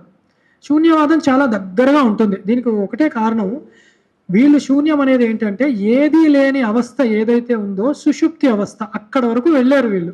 ధ్యానంలోనో ఏదో మార్గంలో వెళ్ళి ఇంకా ముందుకు వెళ్ళలేక అదే పరమ సత్యం అని తేల్చుకొని వాళ్ళు అలాగే కూర్చున్నారు. మా గురువు అంతే చెప్పాడు, మేము కూడా బుద్ధి ఎక్కువగా ఉపయోగించామని చెప్పి శిష్యులు కూడా అట్లనే తయారయ్యారనమాట. శూన్యవాదం ఒకటి బయలుదేరింది. ఇది ఏమిటంటే శూన్యం నుంచి వచ్చింది. అది ఎట్లా? ఏమీ లేని దానిలోంచి ఏదన్నా వస్తుందా? నహి అసత్ జాయతే అంటారు. నహి అసత్లోంచి సత్ జాయతే. అసత్లోంచి సత్ వచ్చే అవకాశము లేనే లేదు అసలు. అది మన అనుభవంలోనే ఉంది. ఉన్నదానిలోంచి ఏదన్నా రావాలి. అయితే మరి ఏదో మాకు అక్కడ శూన్యం తెలిసిందండి, మాకు అది తప్ప ఏది కదలలేకపోతా అంటే, దానికి శంకర్లు అన్నారు, ఒక ఇంటికి వెళ్ళావు నువ్వు, తాళం వేసింది, ఏదో ఇంటికి వెళ్ళావా అంటే వెళ్ళానండి ఎవరు లేరు అన్నాడు. ఎవరు లేరని ఎలా తెలుసుకున్నావు అంటే, ఎవరు లేనిది తెలుసుకునేవాడు ఒకడు ఉన్నాడు, అదే పరమాత్మ. బుద్ధికి సాక్షికి సాక్షి అయి ఉన్నవాడు ఒకడున్నాడు, అది నేను అని చెప్పడంతో శూన్యవాదం పోయింది. సరే, మనం శరీరాల కింద అవి తీసుకున్నప్పుడు ఈ సూక్ష్మ శరీరం ఏదైతే ఉందో, సుషుప్తి అవస్థ ఏదైతే ఉందో, దాంట్లో విక్షేపాలు లేవు. మీకు ఇప్పటికి అర్థమైంది కదా, విక్షేపాలు అంటే విషయాలు అన్నవి జాగ్రత్త స్వప్న అవస్థలో మాత్రమే ఉంటాయి. వ్యవహారాలు సూక్ష్మావస్థల్లో, ఈ సుషుప్తి అవస్థలో కేవలం ఆనందాన్ని అనుభవిస్తూ ఉంటాడు. వ్యవహారం అన్నది ఏది ఉండదు. మరి అది సత్యమా అంటే, దానికి ఒక తెర ఉన్నది, పరమాత్మకి దగ్గరగా ఉంది. ఈ మైక్ ఉందండి, దీని మీద ఒక క్లాత్ ఇట్లా కప్పేసాను, ఒక గుడ్డ. మీకు దాని ఆకారం వల్ల అది క్లాత్ అని, ఒక చిన్న గుడ్డ ముక్క అని తెలుస్తోంది. దీనికి ఇలా కప్పాను, మాట కొంచెం తేడా వస్తుంది కానీ మాట వెళ్తోంది. అంటే ఇది ఉంది కాబట్టే వస్తుంది. దీని యొక్క చైతన్యం వల్లనే ఆ సుషుప్తి అవస్థలో కూడా ఆనందానుభవం అన్నది జరుగుతోంది. ఇది ఒకటి. రెండోది, ఇది ఎట్లా ఉంది అంటే, మనం ఎప్పుడు రజ్జుసర్ప భ్రాంతి, ఇది ఇక్కడ ఈ గ్రంథంలో ముఖ్యంగా చెప్పలే కానీ ఒక 2 నిమిషాల్లో చెప్తాను. అది ఒక తాడు ఉంది, అది ఎప్పుడు గుర్తుపెట్టు. ఏదో ఒకటి ఉంటేనే దాన్ని ఇంకో అలా అనుకుంటాం. ఏదీ లేదంటే నాకు ఏదో అనిపించి అంటే వాడిని ఎక్కడో కూర్చోబెట్టాలి, తీసుకెళ్ళి దగ్గరలోనే ఉంది ఎర్రగడ్డ, అలా కాదనమాట. ఏదో ఉంది, ఒక తాడు ఉంది, మంద అంధకారం ఉంది, పూర్తి చీకటి ఉంది, వాడు బుద్ధిహీనుడు అయితే ఏదీ కనపడదు. కానీ కొంత మంద అంధకారం ఉంది. అంటే జ్ఞానం ఎప్పుడూ ఉండనే ఉంది అన్ని అవస్థల్లో. అది ఆ మందాంధకారంలో ఆ తాడుని దూరంగా చూసి ఒకడు ఉలిక్కి పడ్డాడు. ఓరి నాయన, అక్కడ పాము ఉందిరా బాబు అంటాడు. వీడు ఉండే 10 మందికి తీసుకెళ్ళి అక్కడ త్రాచుపాము ఉంది అన్నాడు. వాడు త్రాచుపామే, అది చాలా పెద్దది, అది పెద్ద పెద్ద కూరలు ఉన్నాయి, నీకు కనపడిందా అంటే నాకు కనపడింది అంటాడు వాడు. ఇంకోడు వచ్చి నీకు కనపడిందా, నాకు ఇది వరకు ఏదో కనపడింది, నేను అదే అనుకున్నాను అంటాడు. అక్కడ నుంచి మెల్లిమెల్లిగా ఆలోచనలన్నీ, ఇప్పుడు ఒక పాము ఉంది అంటే పాము పుట్ట ఎక్కడో ఉండాలి కదా, అదేం సిటీ పాములు కావు కదా అపార్ట్మెంట్లో పుట్టడానికి. పుట్ట ఉంది, పుట్టలో ఒకటి ఉండదు కదా, దానికో సంతానం, దానికి భార్య పిల్లలు, వాడి బంధుజనాలు అన్నీ ఉంటాయి. ఇవన్నీ ఎక్కడున్నాయో, ఇది ఇప్పుడు కనపడింది, ఇది వరకు అసలు ఎన్ని తిరిగినాయో, ఇప్పుడు నేను వెళ్ళిపోతే ఇది వేరే వాళ్ళు చూసుకోకుండా వాళ్ళకి ప్రమాదాన్ని హాని చేస్తుందేమో అని భ్రమకి లోనయ్యాడు. ఒకడు వచ్చి జ్ఞాన జ్యోతి, ఒక జ్యోతి పట్టుకొచ్చి చూపెట్టాడు, నాయన అది పాము కాదు తాడు అని. అప్పుడు వాడికి ఏముండాలి, అయినా కూడా భయం వేసిందండి అని ఎవడు అన్నాడు. ఇంకా భయం వేస్తుంది అన్న మూర్ఖుడైతే ఎవడు ఉండడు. పాములా అనిపించినప్పుడు భయం వేసిందండి, మీరు ఎప్పుడైతే తాడు అని చెప్పారో భయం పూర్తిగా నశించింది. అంటే ఏమిటా భయం? పాము ఎప్పటి నుంచి ఉంది అంటే అసలు లేదు పాము. విశ్వం ఎప్పుడుంది? అసలు లేదు. ఎప్పుడు ఉన్నది తాడు ఎట్లానో అసలు ఉన్నది ఆత్మనే, పరమాత్మనే. భ్రాంతికి భ్రమకి లోనయ్యి విక్షేపాల వల్ల ఒకటి ఒకలా కనపడ్డ, అసలు కనపడలేదు, ఆవరణ అంటారు దాన్ని, సరిగ్గా కనపడలేదు, అది దాన్ని ఆవరణ స్థితి అంటారు. కొన్ని అట్లా ఉందా అంటే అట్లా కాదు. జాగ్రత్త స్వప్నంలోకి వెళ్ళేసరికి అది విక్షేపాలకి లోనైంది. అంటే ఒక పాము, అది త్రాచుపాము, అది విషం పాము, అది ఇంకోటి, దానికి సంతానం, భయము, భ్రాంతి, అది బుసగొడుతోంది, కదులుతోంది, మన వైపే వస్తుంది, ఇంకా అనేక విక్షేపాలు ఎలాగున్నాయో. కానీ కేవలం ఒక లైట్ పెట్టి చూపెడితే ఇవన్నీ పోయినాయి. ఇంకా ఇవన్నీ కనపడుతున్నాయండి అంటే ఆ ఒక్క జ్ఞానజ్యోతి వస్తే ఇవన్నీ కూడా అలాగే మట్టుమాయమైపోయి కేవలం పరబ్రహ్మము మాత్రమే నీకు దర్శనమిస్తూ ఉంటుంది, నువ్వు అది అయ్యి ఉంటావు కాబట్టి అని అంత గొప్పగా రజ్జు సర్ప భ్రాంతి మనకు అద్వైతంలో ఉదాహరణ కింద చెప్తారు. పాము ఎప్పటి నుంచి ఉందని ఏమైనా చెప్పండి, ఇంకా పాము ఉందని ఎవడు అనుకోడు. అది లేదు, అసలు పాము లేనే లేదు. మరి పాములాగా ఎప్పటి నుంచి అనిపిస్తోంది నాకంటే తాడు ఉన్నప్పటి నుంచి అని చెప్పచ్చు. కనీసం నాకు అది తాడు పాములా ఎప్పటి నుంచి కనపడింది అంటే తాడు ఉన్నప్పటి నుంచి అని చెప్పొచ్చు. అందుకే ఈ జన్మలు ఎప్పటి నుంచి వచ్చాయండి, ఎప్పటి నుంచి సుఖ దుఃఖాలు వచ్చాయండి అంటే అది ఎవడూ చెప్పలేడు. అంటే ఈ పాము ఎప్పటి నుంచి వచ్చిందండి, ఎప్పుడు పెద్దదైందండి, ఎప్పుడు దాని కూరల విషయం అయిందంటే ఎట్లా చెప్తాం? అసలు తాడు లేనే లేదు, అది పాము లేనే లేదు, ఉన్నదే తాడు. అట్లనే ఉన్నదే పరబ్రహ్మం. ఈ జన్మలు కూడా ఎప్పుడు రాలేదు, ఎప్పుడు లేవు. మరి ఈ వ్యవహారం మాకు తెలుస్తుంది అంటే యథానిద్రయ, దానిలోంచి బయటపడినప్పుడే. అది ఎట్లా? బోధ సమయే, ప్రబోధ సమయే ఉంది. ఇంకా మనం అధ్యయనం చేసి అభ్యాసం చేసి అవగతం చేసుకొని అది మనము అయ్యున్నప్పుడు ఇదంతా ఒక మిథ్యలాగా కనపడుతుంది. దానికే సాధన కావాలి. ఇది బాగా గుర్తుపెట్టుకోవాలి అద్వైతంలో ఇది మనకి. అయితే ఇవన్నీ తెలుసుకుంటే ఎలాగా అంటే దేహాత్మ భ్రాంతి పోతుంది. ఇవన్నీ కూడా దేహాత్మ భ్రాంతి వల్లే. స్త్రీ బాలాంద జడోపమాస్త్వమితి భ్రాంత భృషంబాదిన. ఇలాగ దేహము చిన్నవాణ్ణి, పెద్దవాణ్ణి, ఇంద్రియాలు సరిగ్గా లేని వాడిని అలా అనుకున్న వాళ్ళే ఇలా అనుకుంటూ ఉంటారు. అయ్యా నువ్వు దేహభ్రాంతి ముందు విడిచిపెట్టు, తర్వాత చూద్దాం నువ్వు మనస్సువా, బుద్ధివా, ఆత్మవా, ఏ అవస్థలో నీకు బాగా తెలుస్తోంది, తర్వాత చూద్దాం. ముందు దేహాత్మ భ్రాంతి విడిచిపెడదాం. అది అన్నమాట ఇక్కడ ఉపదేశం. ఇది ఎట్లా అంటే మాయాశక్తి. ఇదంతా ఎలా చేస్తున్నా అంటే మాయాశక్తి విలాస కల్పిత మహావ్యామోహ సంహారిణి. ఆయన యొక్క స్వశక్తి ఏదైతే ఉందో మాయాశక్తి, దానితో ఇలాంటి కల్పనలన్నీ చేస్తున్నాడు. చేసిన వాడు మనకి ఎలాగ ఉపయోగపడతాడు అంటే ఆయనే మహావ్యామోహ సంహారిణే. ఈ మోహాన్ని పోగొట్టేది మళ్ళీ ఆయనే. ఏమిటా మోహం? దేహాత్మ భ్రాంతే. ఈ జీవుణ్ణి అనుకోవడమే, సుఖదుఖాలు నాకున్నాయి అనుకోవడమే, నేను కర్తని భోక్తని అనుకోవడమే భ్రాంతి. ఇది పోగొట్టే ఆ దక్షిణామూర్తికి, ఆ గురుమూర్తి. ఇక్కడ ఆ అన్నప్పుడు తత్ అన్నది మీరు మనసులో పెట్టుకోవాలి. తత్శబ్ద వాచ్యుడు ఆయన దక్షిణామూర్తి. వారికి నమస్కారాలు చేసుకుంటున్నాము. తర్వాతి శ్లోకము 6వది. ఆవరణని నిర్ధారింపజేస్తున్నారు. మనం ఇప్పటివరకు ఏం చెప్పాము? జాగ్రత్త స్వప్న సుషుప్తులు చెప్పేసుకున్నాము. పంచకోశాలు, శరీరాలు అలాగా చెప్పుకున్నాం మనం. సుషుప్తి అక్కడ చూసారా, శూన్యం విదుహు అని ముందు శ్లోకంలో వేశారు. ఆ శూన్యం ఏంటంటే సుషుప్తి అవస్థ. తర్వాత ఆ సుషుప్తిలో ఏముంది అన్నది ఆవరణ. మనం ముందే చెప్పుకున్నాం కొంత ముందు. దాన్ని ఇంకా విశదీకరించడానికి దాని తర్వాత శ్లోకం వస్తుంది. మీరు ఆ శ్లోకం యొక్క కూర్పు చూడాలన్నమాట. స్తోత్రం ఎంత అందంగా మెట్టుగా వెళ్తుందో అని. ఏం చెప్తున్నారంటే రాహుగ్రస్త దివాకరేందు సదృశోమాయ సమాచ్ఛాదనాత్ సన్మాత్ర కరణోప సంహరణో యో భూత్ సుషుప్త పూమాన్ ప్రాగస్వాప్సమితి ప్రబోధ సమయే యః ప్రత్యభిజ్ఞాయతే తస్మై శ్రీ గురుమూర్తయే నమిదం శ్రీ దక్షిణామూర్తయే. అంత అందంగా ఉంటుంది అన్నమాట. తర్వాత స్టేజ్కి తీసుకెళ్తున్నారు ఏంటంటే సుషుప్తిని అలవాటు చేసుకో, మాకు కావాలి అంటే ఇప్పుడు చెప్పిన ఎగ్జాంపుల్స్ కాదు, కొత్తది చెప్పారు ఆయన. ఇప్పుడు ఒక గ్రహణం పట్టినప్పుడు రాహుగ్రహమే అదే సూర్యగ్రహణం పట్టింది, సూర్యగ్రహణం పట్టింది. అప్పుడు ఏమవుతుంది అంటే సూర్యుడు మనకి కనపడకుండా పోతాడు ఆ క్షణంలో.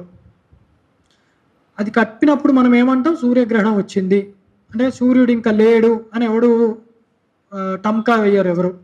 సూర్యుడు కనబడట్లేడు ఆ క్షణం వరకే. అయితే ఇది ఎవరి పాయింట్ ఆఫ్ వ్యూ, ఎవరి దృష్ట్యా?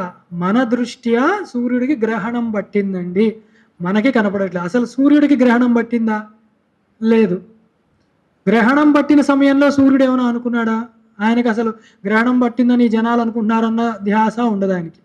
గ్రహణం విడిపోయిందండి, మేము ఇప్పుడు స్నానాలు చేస్తున్నాము, నదీ స్నానాలు చేస్తాము, ప్రకాశవంతంగా తగ్గిస్తారా అని మనం ప్రార్థన చేస్తే ఆయన ఏమైనా పట్టించుకుంటాడా? ఆయన అది పట్టించుకోడు. ఆయన గ్రహణం పడుతోంది అనుకున్నది మనము, పట్టినది అన్న దృష్టి మనకే కలిగింది, గ్రహణం వీడింది అన్న దృష్టి మనకే ఎట్లా కలిగిందో, ఇది అంతా ఎలా జరిగింది అంటే సూర్యుడు ఎప్పుడూ ఉండనే ఉన్నాడు. అక్కడ పట్టు అదే అనమాట. మనం తెలుసుకోవాల్సింది సూర్యుడు ఎప్పుడు ఎలా ఉన్నాడో, సుషుప్తి అవస్థలో కూడా విక్షేపాలు వస్తున్నాయి, ఆవరణ ఒకటి ఏర్పడి సూర్యుడు కనపడకుండా పోయాడు, అదే నాకు స్థానమా సుఖస్థానమా అని అనుకుంటామేమో. గ్రహణం పోయాక సూర్యుడు మళ్ళీ స్వప్రకాశం ఎలాగ పుంజుకుంటాడో మన దృష్ట్యా, నీకు కూడా ఆ సుషుప్తి అవస్థలో కూడా ఆవరణ పోయాక అంటే ఆ పైమెట్టు ఎక్కాక మనకు కూడా స్పష్టంగా ఆ ఆత్మ సాక్షాత్కారం అయి తీరుతుంది అని శంకరులు మనకి చక్కగా ఏమంటారు, ఎంకరేజ్మెంట్ అంటారు కదా, అట్లా అనమాట. అంటే ఉత్సాహాన్ని పరిగెలుపుతున్నారు అన్నమాట మనకి. ఇది ఎట్లా జరుగుతుందంటే మహావ్యామోహం మనం ఇందాకే చెప్పుకున్నాము. అయితే ప్రాగస్వాప్సమితి ప్రబోధ సమయే, మరి ఆవరణ సమయంలో సుషుప్తి సమయంలో నాకు అక్కడే బాగుంది అనిపిస్తుంది, బాగుంది అనిపిస్తోంది అంటే కేవలం అనిపిస్తోంది. లేచాక ప్రాగస్వాప్సమిసి నాకు అక్కడ బాగుంది అన్న జ్ఞాపకం కింద మిగిలాడు, బయటకు వచ్చావు కాబట్టి.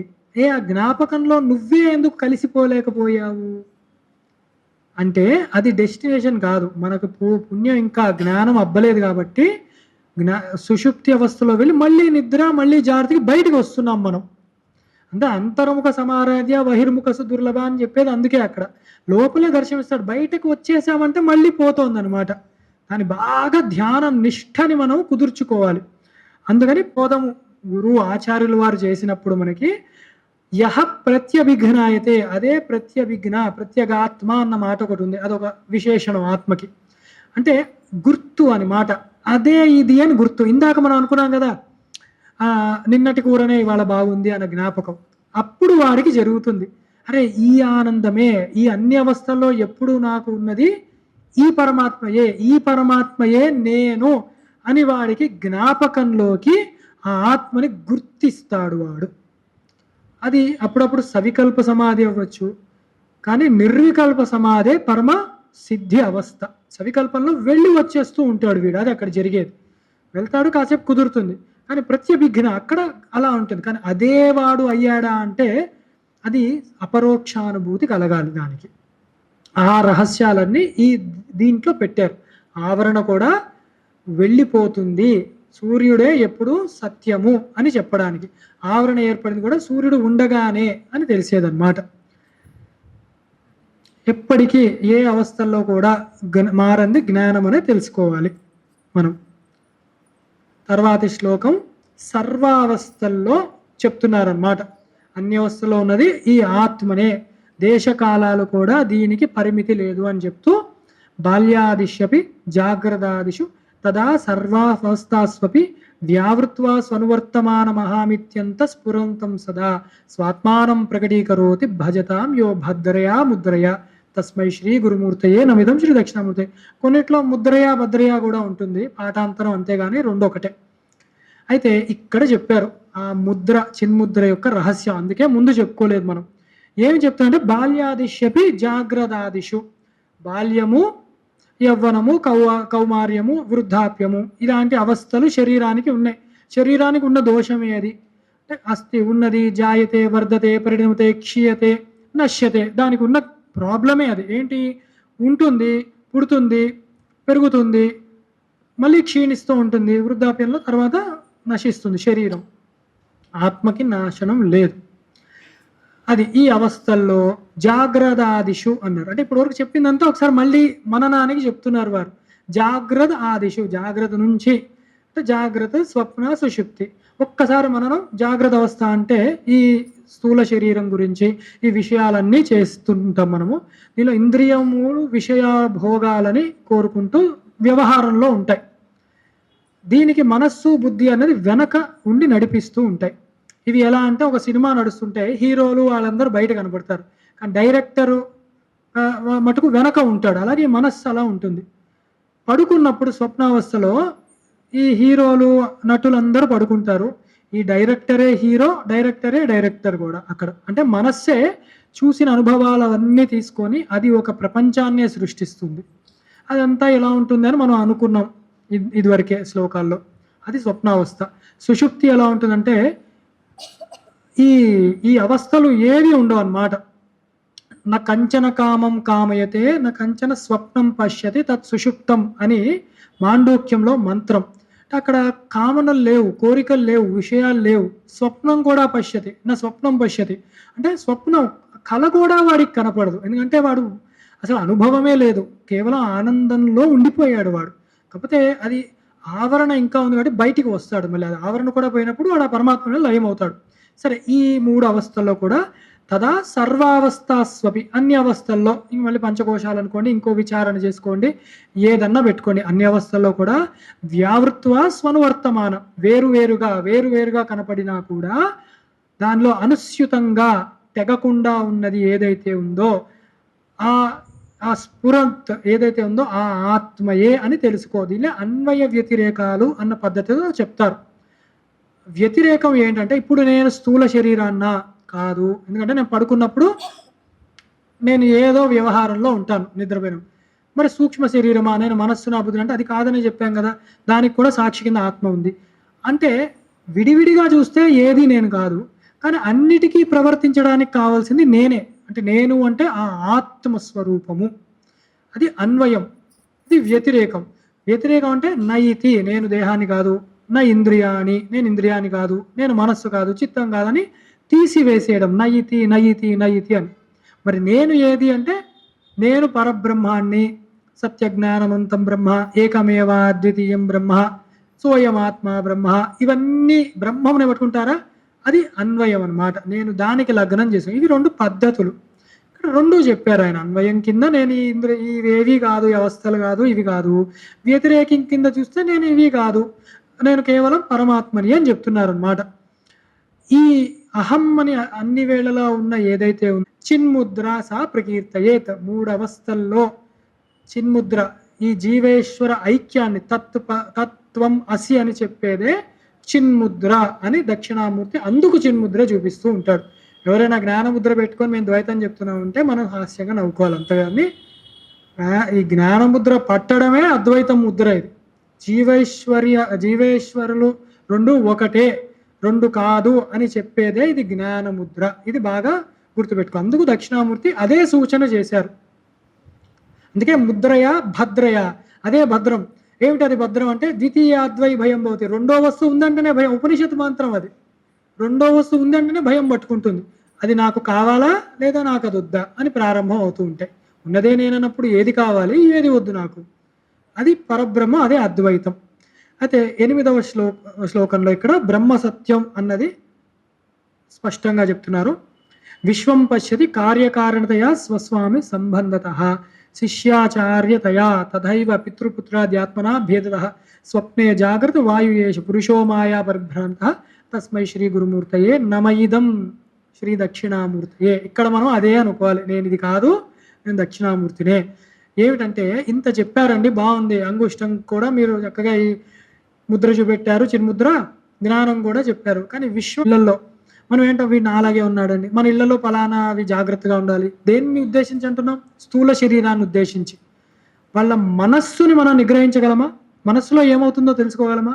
తెలుసుకోవాలి. ఎందుకంటే మనం మనస్సుకేం తల్లిదండ్రులం కాదు, మనస్సుకేం వాళ్ళు మనకు పిల్లలు కాదు. అందుకే అవి తెలియవు మనకి, ఎవరిది వాళ్ళదే అక్కడ. దానికి మళ్ళీ దేశకాలాలు ఇవేవి లేవు. వాడు ఒకసారి పెద్ద అయిపోయినట్టు వాడికి కళ్ళు రావచ్చు, వాడు ఏదో ఎక్కడో విహారం చేస్తున్నట్టు కళ రావచ్చు వాడికి ఏవో జ్ఞాపకాలతో. అందుకే అవి వేరు. ఈ శిష్య ఆచార్య, గురు శిష్యులు, లేకపోతే ఈ తండ్రి కొడుకులు ఇవన్నీ కూడా స్థూల శరీరానికి, మళ్ళీ దేహాత్మ భ్రాంతే అదంతా. అయితే మరి ఎట్లా మనకి ఇవంతా అంటే చూడండి, అది కూడా మాటలు కేవలం. నా తండ్రికి నేను కొడుకుని అంటే నేను కొడుకు, నాకు నా కొడుక్కి నేను తండ్రిని. నేను కొడుకునా తండ్రినా? ఇప్పుడు వాడికి కొడుకు పుడితే వాడికి తాతను నేను. దేన్ని అంటున్నారు ఇప్పుడు? అన్ని మాటలు వ్యవహారంలో పెట్టుకునేవంతే. అయితే ఇప్పుడు వచ్చిన చిక్కు ఇవన్నీ పర్వాలే, మరి గురువు కావాలా వద్దా? అసలు గురువు ఉన్నాడా అంటే గురువు ఉన్నాడు, లేదంటే ఇది పెట్టుకునే వాళ్ళే కాదు. దక్షిణామూర్తి స్వరూపంలో సర్వత్రా వ్యాపించేవాడే ఆ గురువు. మరి ఆయన్ని ఇప్పుడు ఎట్లా చూడంటే అట్లనే చూడు, గురువులాగే చూడు, సర్వత్రా చూడు. మరి గురువు కూడా మిథ్య అవ్వడా? ఈ ద్వైత ప్రపంచంలో మిథ్యనే. గురువు అన్నది కూడా నీకు శరీరంతో చూస్తే గురువు మిథ్యే. అంతటా వ్యాపించిన ఆ పరమాత్మ అనుకున్నప్పుడు అది మిథ్య కాదు. మరి గురువు శరీరం అన్నప్పుడు దండం పెట్టుకొని తీరాలి. మరి ఆయన ఎలా ఉపయోగపడ్డాడు ఈ మిథ్యా ప్రపంచంలో? మిథ్యలోంచి బయటపడేయడానికి ఎలా ఉపయోగపడాడు? అది కదా మనకు వచ్చే చిక్కు. అంటే గురువు ఒక సింహ స్వప్నం లాంటివాడు. బాగా నిద్రపోయాం మనం, ఒక సింహం వచ్చి గాండ్రిచ్చింది మన మీద, ఉలిక్కిపడి లేచాం. లేచాక అరే ఇది కళ అనుకున్నాం. నిద్రలోంచి బయటపడేసింది ఏది? సింహమే. సింహం ఉందా? లేదు. మరి బయటికి ఎట్లా వచ్చాం? సింహం వల్లనే. అట్లా గురువు యొక్క ఉపదేశము ఇలా ఉంటుంది. సింహం ఎలా గాండ్రిస్తే ఉలిక్కిపడి లేచామో అలాగా మనకి తోడ్పడుతుంది. గురువు ఏం కొత్తగా వచ్చి ఏదో విషయాన్ని మనకి పెట్టాడు. మనలో ఉన్న ఉద్ధరేదాత్మానాత్మానం అని మనకు ఆ ఉద్ధరించుకునే ఒక స్థితి కల్పిస్తారు గురువు. అప్పుడు ఈ మిథ్యాభూతమైన ప్రపంచం అంతా మనకి చక్కగా అవగతం అవుతుంది. అప్పుడు సర్వత్రా ఈ ఆత్మయే ఉన్నది అని మనకి తెలుస్తుంది అన్నమాట. ఇది 8వ శ్లోకంలో చెప్పారు. ఇంత నిగూఢమైన అర్థాలు ఉంటాయి వీటిలో. 9వ శ్లోకంలోకి వెళ్తున్నాం. ఇవి చిన్నవే, అంటే ఎందుకంటే ఇవి ఎలాగ సర్వత్రా ఆత్మను చూడాలి, తర్వాత ఫలశ్రుతి, సమయం కూడా సరిపోయింది మనకి. అయితే ఇప్పుడు ఈ బ్రహ్మము నాలోనే ఉందా అంటే అంతటా ఉంది. నీలో ఎందుకు వెతుక్కోమన్నాము అని చెప్తున్నామంటే నేను సుఖిని నేను దుఃఖిని అని కదా నువ్వు చింతించేది. లేదా అయ్యో నా కొడుక్కి బాధ ఇస్తుంది వాడు సుఖపడుతున్నా అనుకుంటున్నావా? అది మమకారమే, ఇది అహంకారము. రెండిటికి విరుడు నీ నుంచే ప్రారంభమైంది. నేను అంటూనే కదా మమ అన్నది వచ్చింది, నా వాళ్ళు అన్నది. అందుకని విరుగుడు నీతో ప్రారంభమైంది. మరి ఆత్మ ఎట్లా ఉంది అంటే సర్వత్రా సర్వవ్యాపి అయి ఉన్నది. అలా ఎలా ఉందండి అంటే అష్టమూర్తుల కింద ఉంది అని చెప్తున్నారు అన్నమాట. అంటే కొందరు 24 తత్వాలు చెప్పారు, 36 తత్వాలు చెప్పారు, ఇంకో 2 ఇటు అటుగా చెప్తూనే ఉన్నారు ఆగమ శాస్త్రాలు అవి కూడా. కానీ అంత కష్టపడకండి, మీకు ప్రత్యక్షంలో బాగా అవగతమయ్యే ఒక 8 చెప్తాను.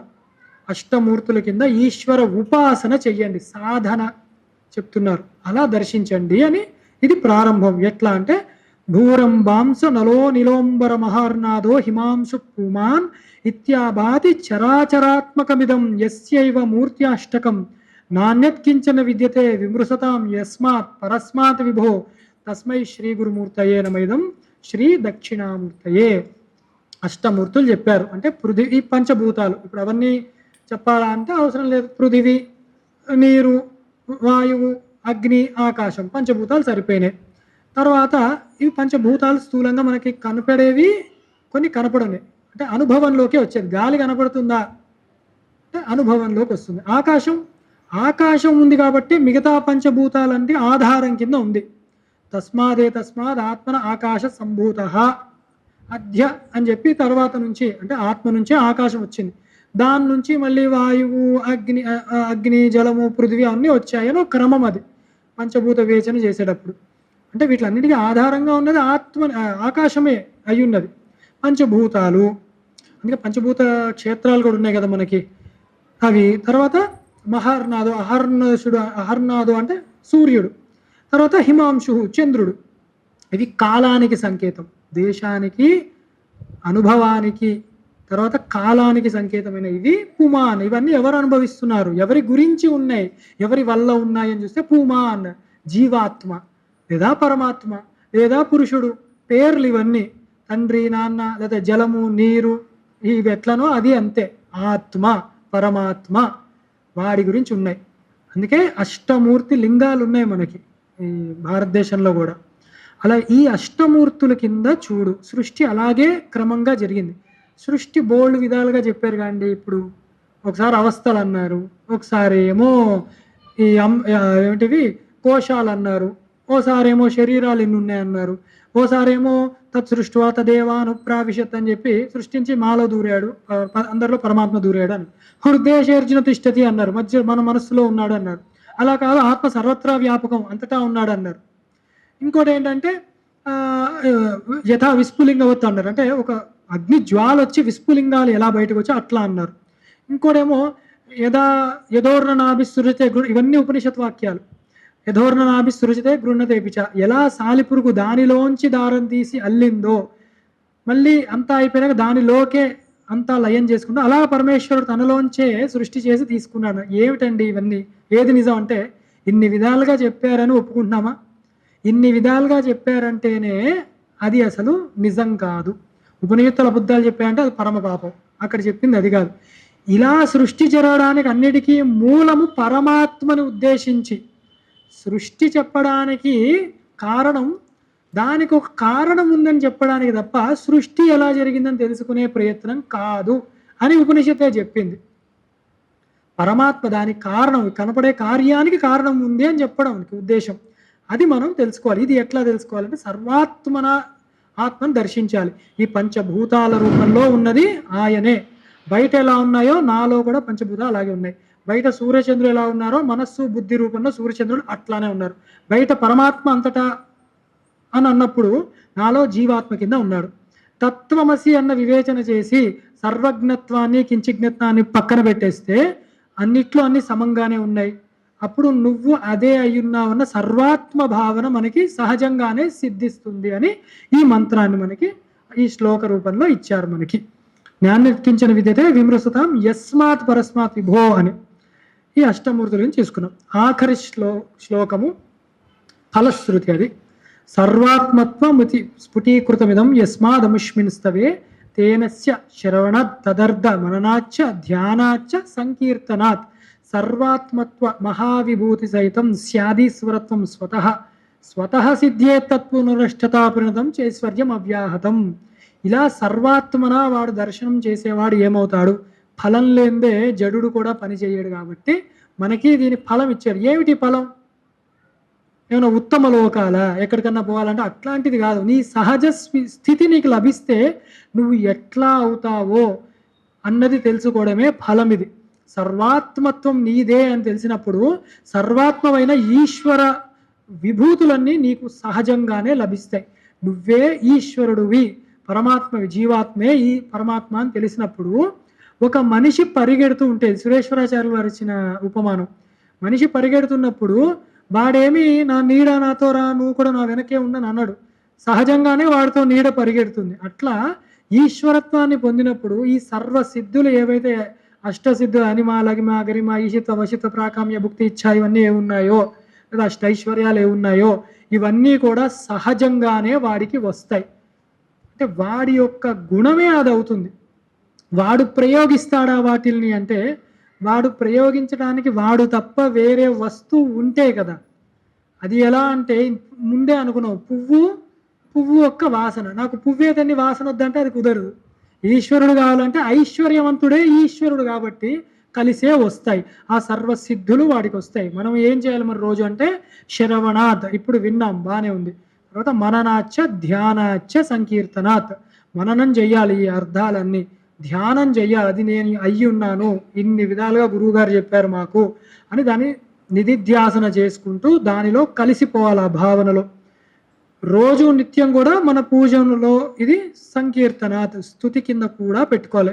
భాష్య పాఠంలో మేము కూడా పెట్టుకుంటూనే ఉన్నాం ప్రతిసారి. అది మనం కూడా మన నిత్య కర్తవ్యంలో ఒకటి పెట్టుకోవాలి. వాడికి విభూతి సహితం స్యాదీశ్వతం స్వతః సహజంగా లభిస్తాయి మహావిభూతులన్నీ వాడికి అని చెప్తున్నారన్నమాట. చైశ్వర్య అవ్యాహ్యతం అని చెప్పారనమాట. ఇంతటితో మనం ఈ 10 శ్లోకాలు చెప్పుకున్నాం. ఈ ఈశ్వరుడు ఇప్పుడు ఎక్కడున్నాడు, గురువు ఎక్కడున్నాడు, నేను ఎవరిని అనుకుంటే ఒక శ్లోకం బాగా గుర్తుపెట్టుకోండి. ఈశ్వరో గురురాత్మేతి, మూర్తి భేద విభాగినే వ్యోమవత్ వ్యాప్త దేహాయ దక్షిణామూర్తయే నమః. ఈశ్వరుడు అంతటా ఒకలాగే ఉన్నాడు. నాలో, మీలో, శిష్యుల్లో, గురువులో ఎలా ఉన్నాడంటే అఖండమైన ఆకాశం ఎలా ఉందో అట్లా ఉన్నాడు. ఇది ఉపాధి భేదం తప్ప ఆయనకి పరిచ్ఛేదం లేదు ఎక్కడ. అఖండమైన వాడు, కాలము కూడా అధిగమించిన వాడు. అంటే ఆకాశానికి కాల పరిమితి ఉంది. అలా లేపుతా అంటే ఆకాశం ఆత్మ నుంచి పుట్టామనంటే పుట్టుకుంది, దానికి ఆత్మకి పుట్టుక లేదు, చావు లేదు. ననిరోధో నచోత్పత్తి అని గౌడపాద కారకలు చెప్తారు. అసలు అది లేదయ్యా, ఆత్మ ఉంది అంటే మోక్షం లేదు, సాధన లేదు, అదంతా ఒక మిథ్య. ఎప్పటి వరకు? జ్ఞానికి, అది మనకు కాదు. మనకి మటుకు సాధనలు ఉన్నాయి, కర్తవ్యాలు ఉన్నాయి, సదాచారాలు ఉన్నాయి, భక్తి ప్రపత్తులు ఉన్నాయి, జ్ఞాన ఆర్జన ఉంది. ఇది గుర్తుపెట్టుకోండి. అద్వైతం పట్టుకొని ఇవన్నీ విడిచిపెడితే మనం ఎక్కడో పోతాం. ఉభయభ్రష్టత్వం తప్ప వేరేది వచ్చేది ఉండదు. అందుకనే మన కర్మలు మనం చక్కగా నిర్వర్తిస్తూ ఉండడము, ధర్మాన్ని పాటించాలి. ఏమిటి ధర్మాన్ని పాటించడం అంటే ధర్మాన్ని మనము ఆచరించడం, ఆచరింపచేయడం, అదే ధర్మ రక్ష. ఇది గుర్తుపెట్టుకోండి. ఓం నమః ప్రణవార్ధాయ శుద్ధ జ్ఞానైకమూర్తయే నిర్మలాయ ప్రశాంతాయ దక్షిణామూర్తయే నమః. ఆ ఓంకార వాచనికి అర్హుడు ఎవరు అంటే ఆ దక్షిణామూర్తి అని చెప్పుకుంటూ ఇంతటితో నా ఉపన్యాసాన్ని ఉపసంహరించుకుంటున్నాను. హర నమః పార్వతీపతయే, హర హర మహాదేవ.